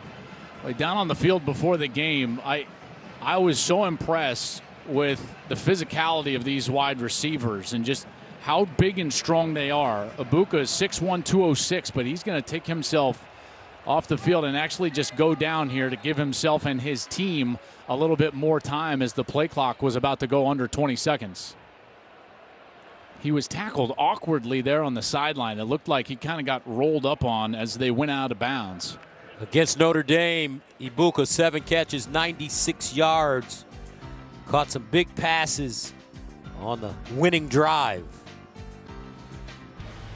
Marvin Harrison Jr. is our Good Hands playmaker, sponsored by Allstate. You're in good hands. Harrison Jr. has really been the offense today for Ohio State, jump-starting them on a couple of different series to get down the field, and he has had a big day, even on that bum ankle. 109 yards, 18 yards per catch, and he might need to be even more of a factor here as we move forward with his teammate Emeka Egbuka in the tent after being tackled and rolled up on the last play. First down, McCord throwing on the move, and it's caught by Xavier Johnson. He's stopped by Wheatland, a 13-yard gain. And that's going to be your replacement for Egbuka, is going to be Xavier Johnson. Where's that block-o? Former walk-on, earned his spot here. Very respected amongst his teammates. They vote on the block-o. Who wears that number 0? This year it's Xavier Johnson, a graduate from Cincinnati, Ohio. First down at the 47. They'll run it near side. And Trayanum getting a lot of carries today. Bunyan with the stop, 2-yard pickup. Yeah, man, and these first downs, I don't question Ryan Day's play calling a lot, but they're putting themselves off schedule with these first down runs. The 2 most successful drives that they've had today, they changed philosophy and went to the passing game on first down in order to establish the rhythm, get themselves going, and they created big plays because of it. When they run it on first down, then it just creates second and long, Gus. Trayanum, 18 carries, 56 yards. McCord sets up over the middle. Looks like a first down for Julian Fleming in front of Bo Braid. And these guys opposite of Marvin Harrison are going to have to make plays in this fourth quarter because defensively, this Maryland team is going to roll coverage towards Harrison with Egbuka in the tent over there injured right now. Jenny has an update on Egbuka. Well, Gus, he is out of the tent, thankfully, walking with a bit of a limp, but I just heard from the medical staff a bit of a lower leg contusion. It's that right knee. See how he warms up. He's questionable right now. Okay, thank you. 1st and 10 at the 43. McCord under pressure, and he gets it off to Trayanum, but it's still a tackle for a loss. Dante Trader. Some miscommunication here between the back and the tackle. Watch as the tackle comes out. Simmons, he takes one. It looks like Trayanum's going to also take him. So they're going after the same guy. Then Trayanum's got to go out to the left. Again, just missed assignments, not getting targeted. That time in pass protection between the left tackle, Josh Simmons, and the backfield, Chip Trayanum. That should be picked up. The quarterback is shocked when that rush finds him because he's got guys there that are supposed to be there blocking, and it's just confusion between the back and the tackle. That was a loss of 18 yards, 2nd and 28. Now they're going to get a delay of game.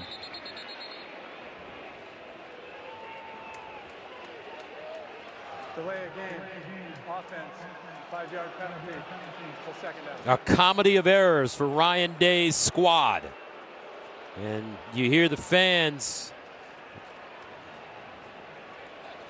not pleased with Ohio State's play right now. Yeah, and if you're Kyle McCord as a young player, you got to fight the urge to try to get all of this back. This is when young quarterbacks generally make mistakes by forcing throws down the field. 2nd and 33. He'll force this one down the field.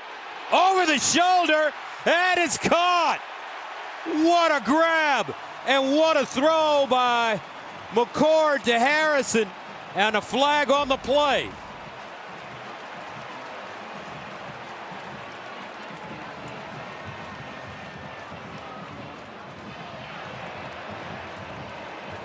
We'll see what the call is. There's the concentration from Harrison after the play as he's going out of bounds. The result of the play is a completed catch. During the play, sideline interference, head coach of Ohio State. 15-yard penalty enforced from the dead ball spot. It's 1st and 10. Holy cow. Ryan Day was obviously frustrated with the delay of game, and then the linesman closest to him, that's Christopher Loving on this side. If he makes contact with that linesman, the flag's coming out. And the official is, his area is the white part of the turf. The very bottom of your screen, you see the flag come out. He must have made contact there, but it didn't look like he was around him. Odd. 37-yard gain. 15 yards, they go backwards. McCord, caught. Stover, touchdown, Bucks. 44 yards.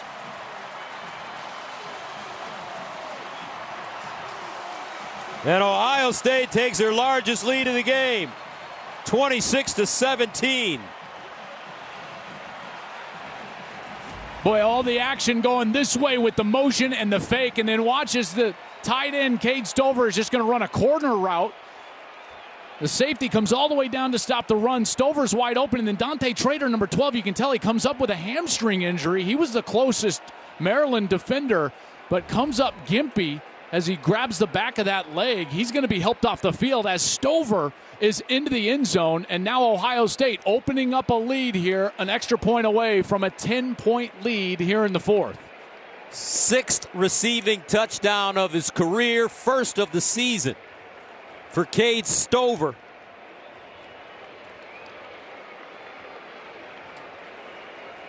Boy, I tell you, that formation and the motion and then the ball handling from the quarterback, Kyle McCord. Give Kyle McCord credit. That pitch fake, he really sold that fake and got the safety to commit on that near side, which was Bo Braid, number 2, and that's what allowed Stover so much room to get open down the field. And McCord quietly putting up some solid numbers. He's now thrown for 295 yards, extra point good, and a touchdown for McCord. He finds his tight end, Stover, and the Buckeyes starting to pull away a bit here in the 4th.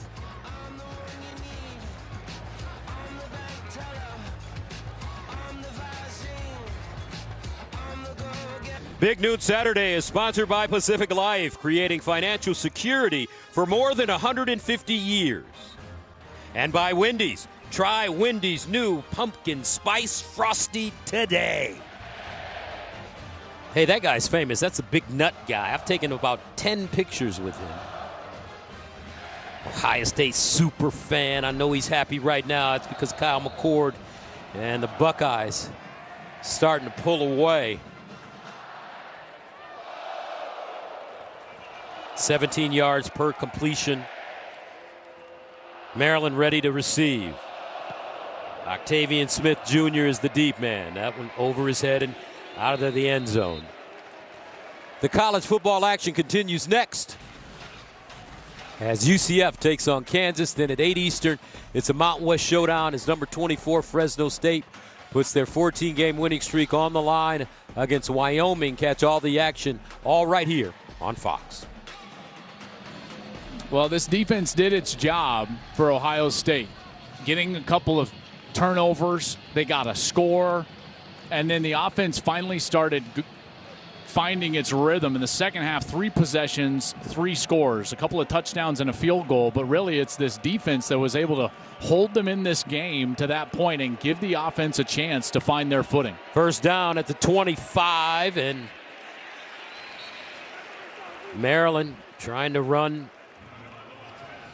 A little misdirection, gains 3 yards. Deitches handling the football. Yeah, and this defense, you know, their whole philosophy is about limiting explosives. They've done that today, and then they've also been able to win on first down in order to get themselves into a position to get off the field on third. Second down and 7 at the 28. They'll run it with Hemby. Hemby trying to get outside, and he's wrestled down by Lathan Ransom. Here's another one of those chances. You know, when they've got a chance, speaking of Maryland on offense, when they've got 3rd and 5 or less, the guy that's been finding himself with the most space and room is the tight end. Preston Howard is the tight end on the field to the top of your screen. That's a good matchup. They've also got soft coverage right here for a little hook route. 3rd down and 5. They'll run it. Looking for the first down is Littleton, and he will not get it. A 2-yard gain. Josh Proctor with the tackle. Boy, I fascinating play call there. You know, a team that came in and didn't feel like they were going to be able to run the ball that well. I know they've run it better than they expected, but that does suggest that they wanted to be in a 4-down game, which they are, and they will stay on the field offensively here. Mike Locksley, 4th quarter, 4th and 3, going for it. 4th down and 3 at the 32. They'll hand it off. Littleton, nothing doing.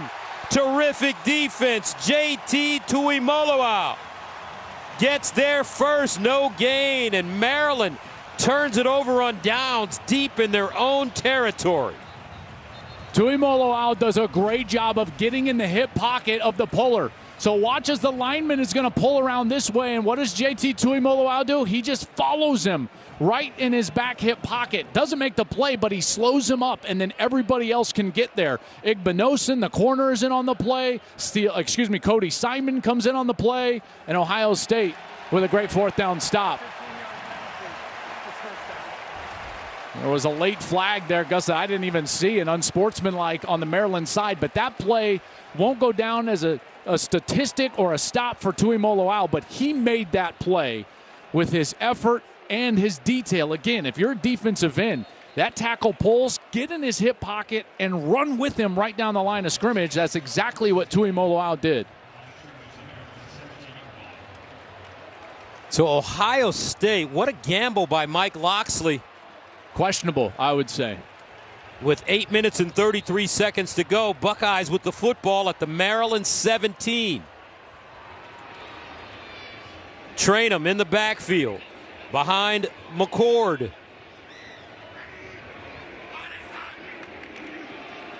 Trayanum. A yard. Wyatt with the stop. Clock keeps running. Well, now it's a clock game for Ohio State. So even though they haven't been able to run it, now they're going to try to run it just to get the clock to run. The last 4 drives, this Ohio State offense, no punts, 20 points after that really slow start in their first 5 drives.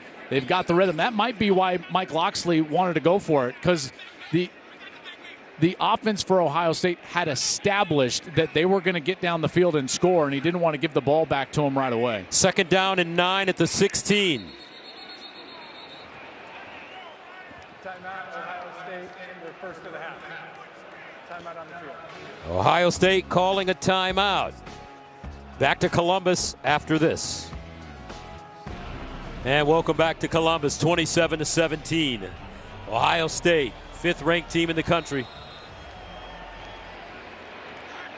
On top of Maryland, under 8 to play, 2nd and 9. Here's a pitch, Trayanum breaks it back. Trayanum smelling the 10-yard line, Gote with the tackle. 4-yard gain.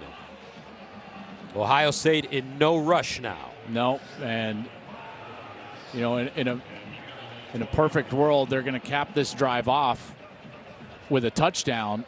But I think if you were to ask Ryan Day, in a really perfect world, an optimal world, they would get this conversion short of the end zone and have the ability to take more time off the clock. 3rd and 5. McCord over the middle. Touchdown, Buckeyes! Marvin Harrison Jr. Marvelous.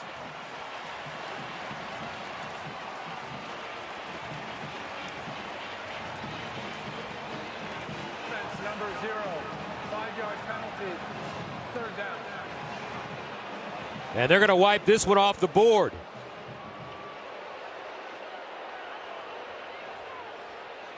Xavier Johnson. So this is the motion right here. They're talking about Xavier Johnson was moving forward at the snap. That's not a good call by the near side linesman. He called Ryan Day on a personal foul earlier. There's clearly something going on down there because that type of motion is run every game that I watch on film all year long, and it's not called. That wipes a touchdown off the board, and now Ohio State's got a really long yardage situation. You see the exasperation on Ryan Day's, in particular with square shoulders, and that wasn't an egregious move forward. 3rd down and 10. McCord sets up over the middle again. This time it'll stand. Marvelous. Marvin Harrison.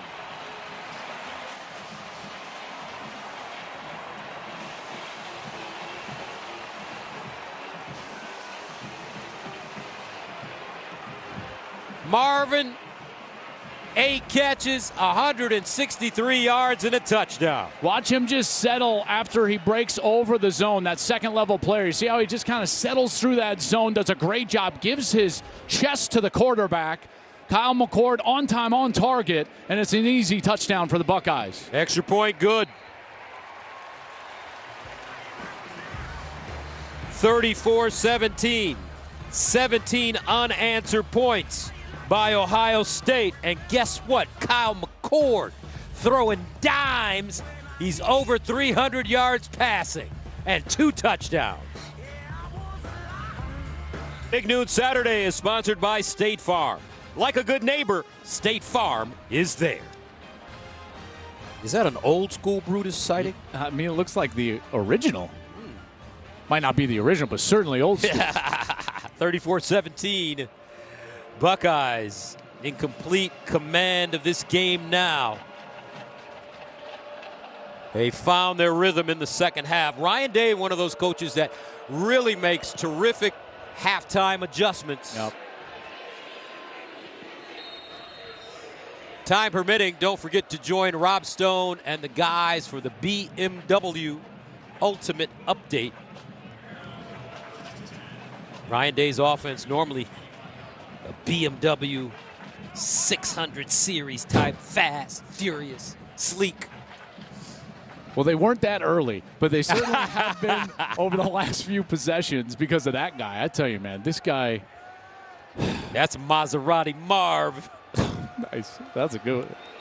You got to bring that back. All right. 1st and 10 at the 25. Tagovailoa. That one sails high and incomplete for Prather. I will tell you, though, this Maryland team, I know it hasn't gone their way in the last few possessions, but You're trying to build a comeback here. You got to set a benchmark of when you need to score. You need to score basically 3 times. You need 3 possessions. So you've got to score with about at least 5:40, 5.5 left on the clock, and that's what you've got to be thinking. 2nd down and 10. And a sack. Great pressure. Michael Hall Jr. gets home. And that will be a loss of 8 yards. Beautiful job. Watch Hall. He's going to swim and get himself right into the face of the quarterback. Good hands right at the line of scrimmage. Slaps down with his left hand, swims over with his right, and he gets the sack.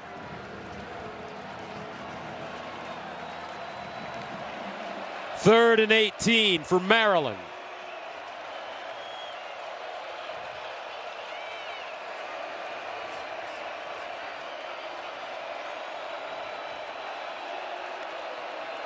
Tagovailoa steps up in the pocket, buys time, wants to run it, and will be knocked out of play by Steel Chambers. And the Terps will have to punt. I tell you, this philosophy change has fully taken hold, and I'm impressed by this Ohio State defense because they just don't hurt themselves giving up the big play. We've talked about it. It looks like, to use a basketball term, instead of pressing, they're kind of playing a 2-3 zone. Yes, and a bit softer coverage. Safety's just a little bit deeper. Now, do they get the sack numbers they normally get? No, but that's a product of the new philosophy. But I tell you what it does do is it makes the opposition work hard to get the ball down the field. And as you've seen in college, eventually they're banking on what's happened here today, which is that the opposition will make a mistake. And that's exactly what happened here today. Taluya made a couple of mistakes, then the offense finally gets going. Now, what's the downside to playing like this? Well, you don't get the sack numbers. And then you're also going to give up longer drives because they probably get a couple of first downs. And so it limits your offensive possessions, which has been a problem for Ohio State. They came into today's ball game this year averaging about 10 possessions offensively a game. That was the 3rd fewest in college football, with Air Force and Michigan, which you would expect because they run the ball. You wouldn't expect for Ohio State. It's a product of that defensive philosophy and the new clock rules. So there's basically a conglomeration. And can you things. Explain to the viewer what the new clock rules are? That's right. If you're wondering what it is, in the past, the clock outside of 2 minutes to go in the game at any point would stop after a first down until they could reset the down marker and then the clock would wind. Now, in college football, the clock will not stop after a first down as long as it's outside of 2 minutes of either half in order to set the down markers. So it's quickening the pace of the game just a little bit, but that's not the whole story as far as limiting possessions. I think it's more the defensive philosophy for Ohio State. So it's you give some, you take some. It's an unintended consequence, but it puts a lot of pressure on that offense at times. But I'm not disagreeing with the philosophy. This is just, parsing it all out. Because let's face it, they lost those 2 games to Michigan and Georgia in large part because they couldn't get off the field because of explosive plays. 8 plays of 40 or more yards they gave up in those 2 games. They haven't given up one this year, not one. And that's a big product of that new philosophy. On 2nd down and 7, Mayan Williams. Oh, my goodness. Did you see that?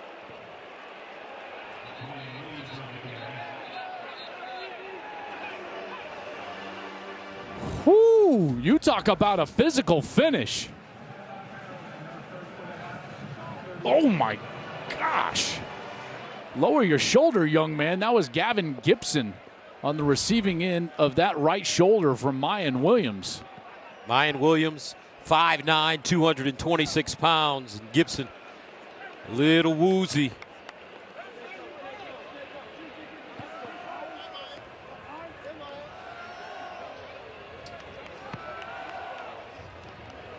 Maryland calling the timeout with 4:37 to go.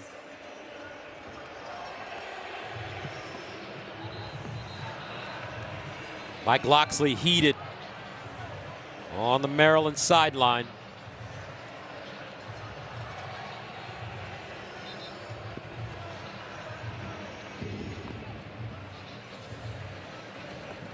They came in with a great game plan, sung his praises today, and rightly so for the job he's done at Maryland.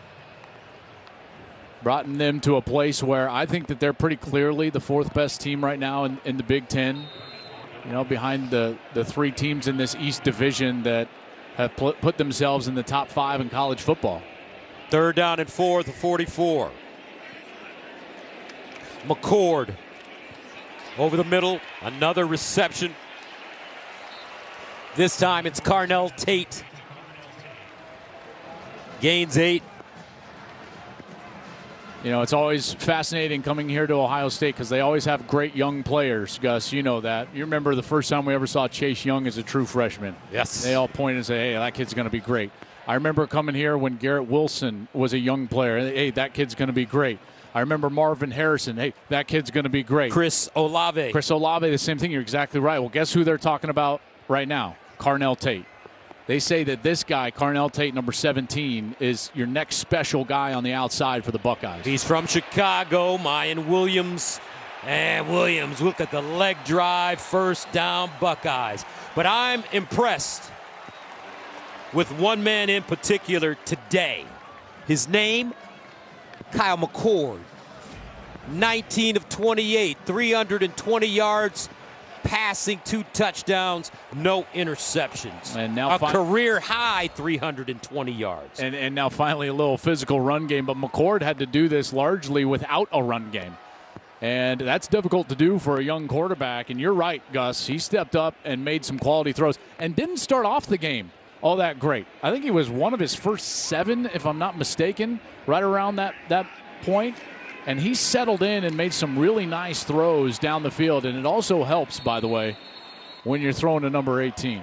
All right, let's bring in Jenny Taft. And speaking of that number 18, Joel, how about this for a number? 38 total touchdowns between the two of them because they played together in high school. 34 at St. Joseph's Prep in Philly and now 4 here with the Buckeyes. So I asked Kyle about this partnership. He said, I committed before Marvin. I obviously wanted him to follow suit, but I didn't want to get too involved. But he wanted to continue the magic. Marvin telling me what's most impressive about McCord, he is the same guy from high school. He is the same guy that was back up to CJ Stroud, and he was the same guy when he helped us beat Notre Dame 2 weeks ago. He sees so much potential in his quarterback, and hopefully that partnership is just getting going, guys.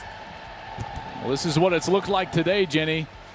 He got him going because they hadn't done much offensively until Harrison started getting them down the field. And if I'm Kyle McCord, that's what I would look to as well. Some sensational catches. The guy is a great route runner. He's got great body control. Catches everything. He's fast. He's big. I think people would be shocked at how big Marvin Harrison is when you meet him in person. You know, you guys were standing next to each other yesterday, and Joel, you were a good 6'1", and it looked like little Marv was towering over you. Yeah, he's a full 6'4", legitimate 6'4". He's all at 205, maybe a little bit more, but he can run. Here's McCord, goes out of bounds. But speaking of C.J. Stroud, how about the way he's playing for D'Amico Ryans and the Houston Texans, number 2 overall pick. C.J. Stroud has thrown for 1,212 yards, 6 touchdowns, no interceptions. And think about the way he was dragged through the mud before the draft. That's why I'm happy for him. We covered him how many times? 8 A lot of times. 9 times. And just a wonderful person every time we ever talk to CJ. And I'm thrilled with his success so far here early in his career. And a heck of a ball player over the middle. And incomplete, intended for Jaden Ballard. Bo Braid in coverage, 2:15 to go.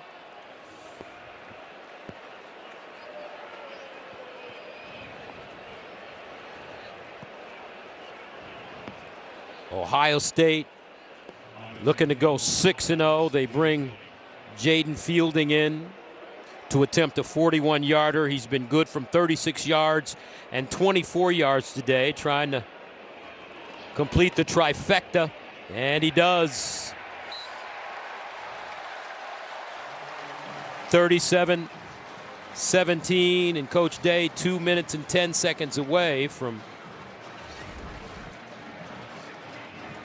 another big win. Fastest coaches to 50 wins since '73. Day looking for number 50.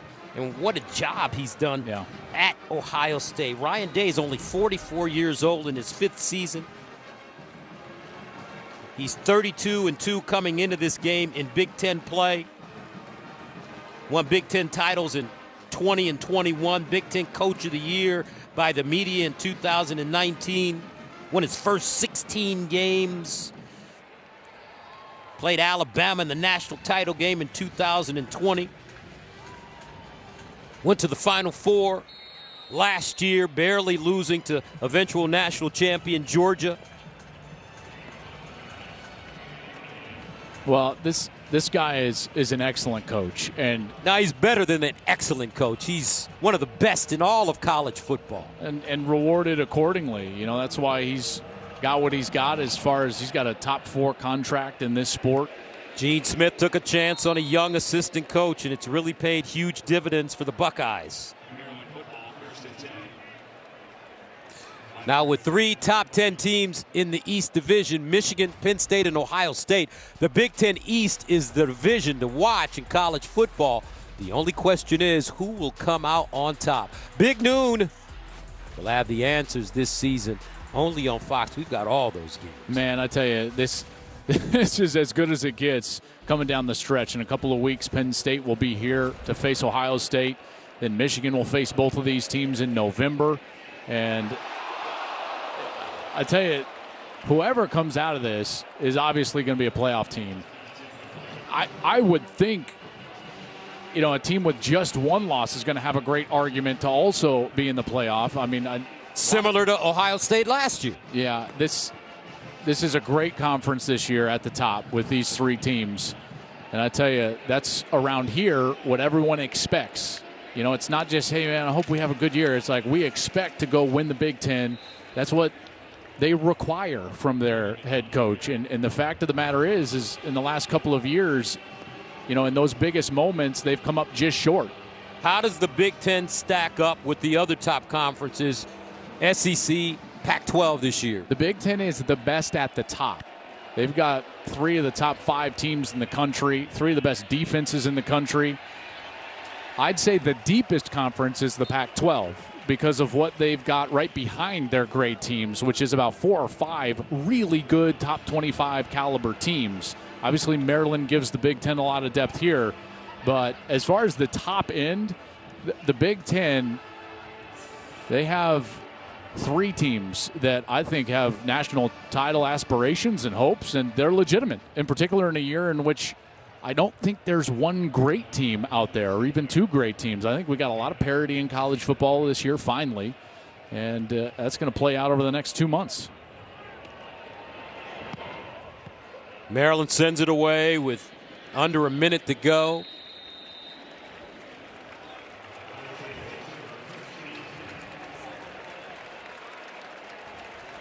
For Maryland fans, the Baltimore Orioles are on FS1. They're on FS1 taking on the Rangers.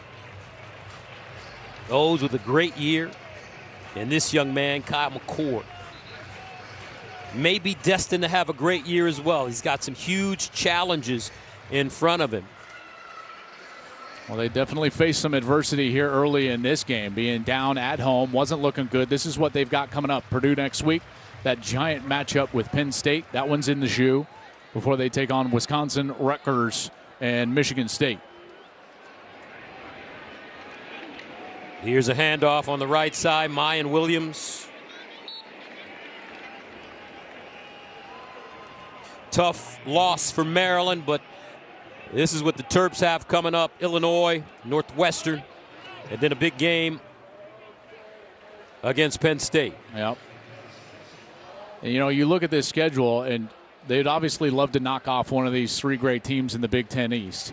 Even if they don't, there's a real path when you look at their schedule to a 9-win regular season before a bowl game. There is a scenario where Maryland is a 10-game winner, and I think we saw some of that evidence here today. But ultimately, it was Ohio State's ability to play great defense, allow their offense to find some success, get their quarterback going a little bit, find Marvin Harrison, and ultimately it was the Buckeyes who showed some championship mettle, faced adversity, and came out and played a really solid second half. McCord threw for a career-high 320 yards and 2 touchdowns. And standing with the happy head coach is our Jenny Taft.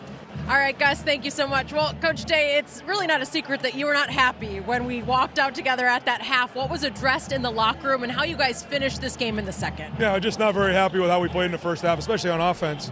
And so we'll look at the reasons why. Certainly got ourselves off schedule, but the way we played in the second half is the way that Buckeye football is supposed to be played.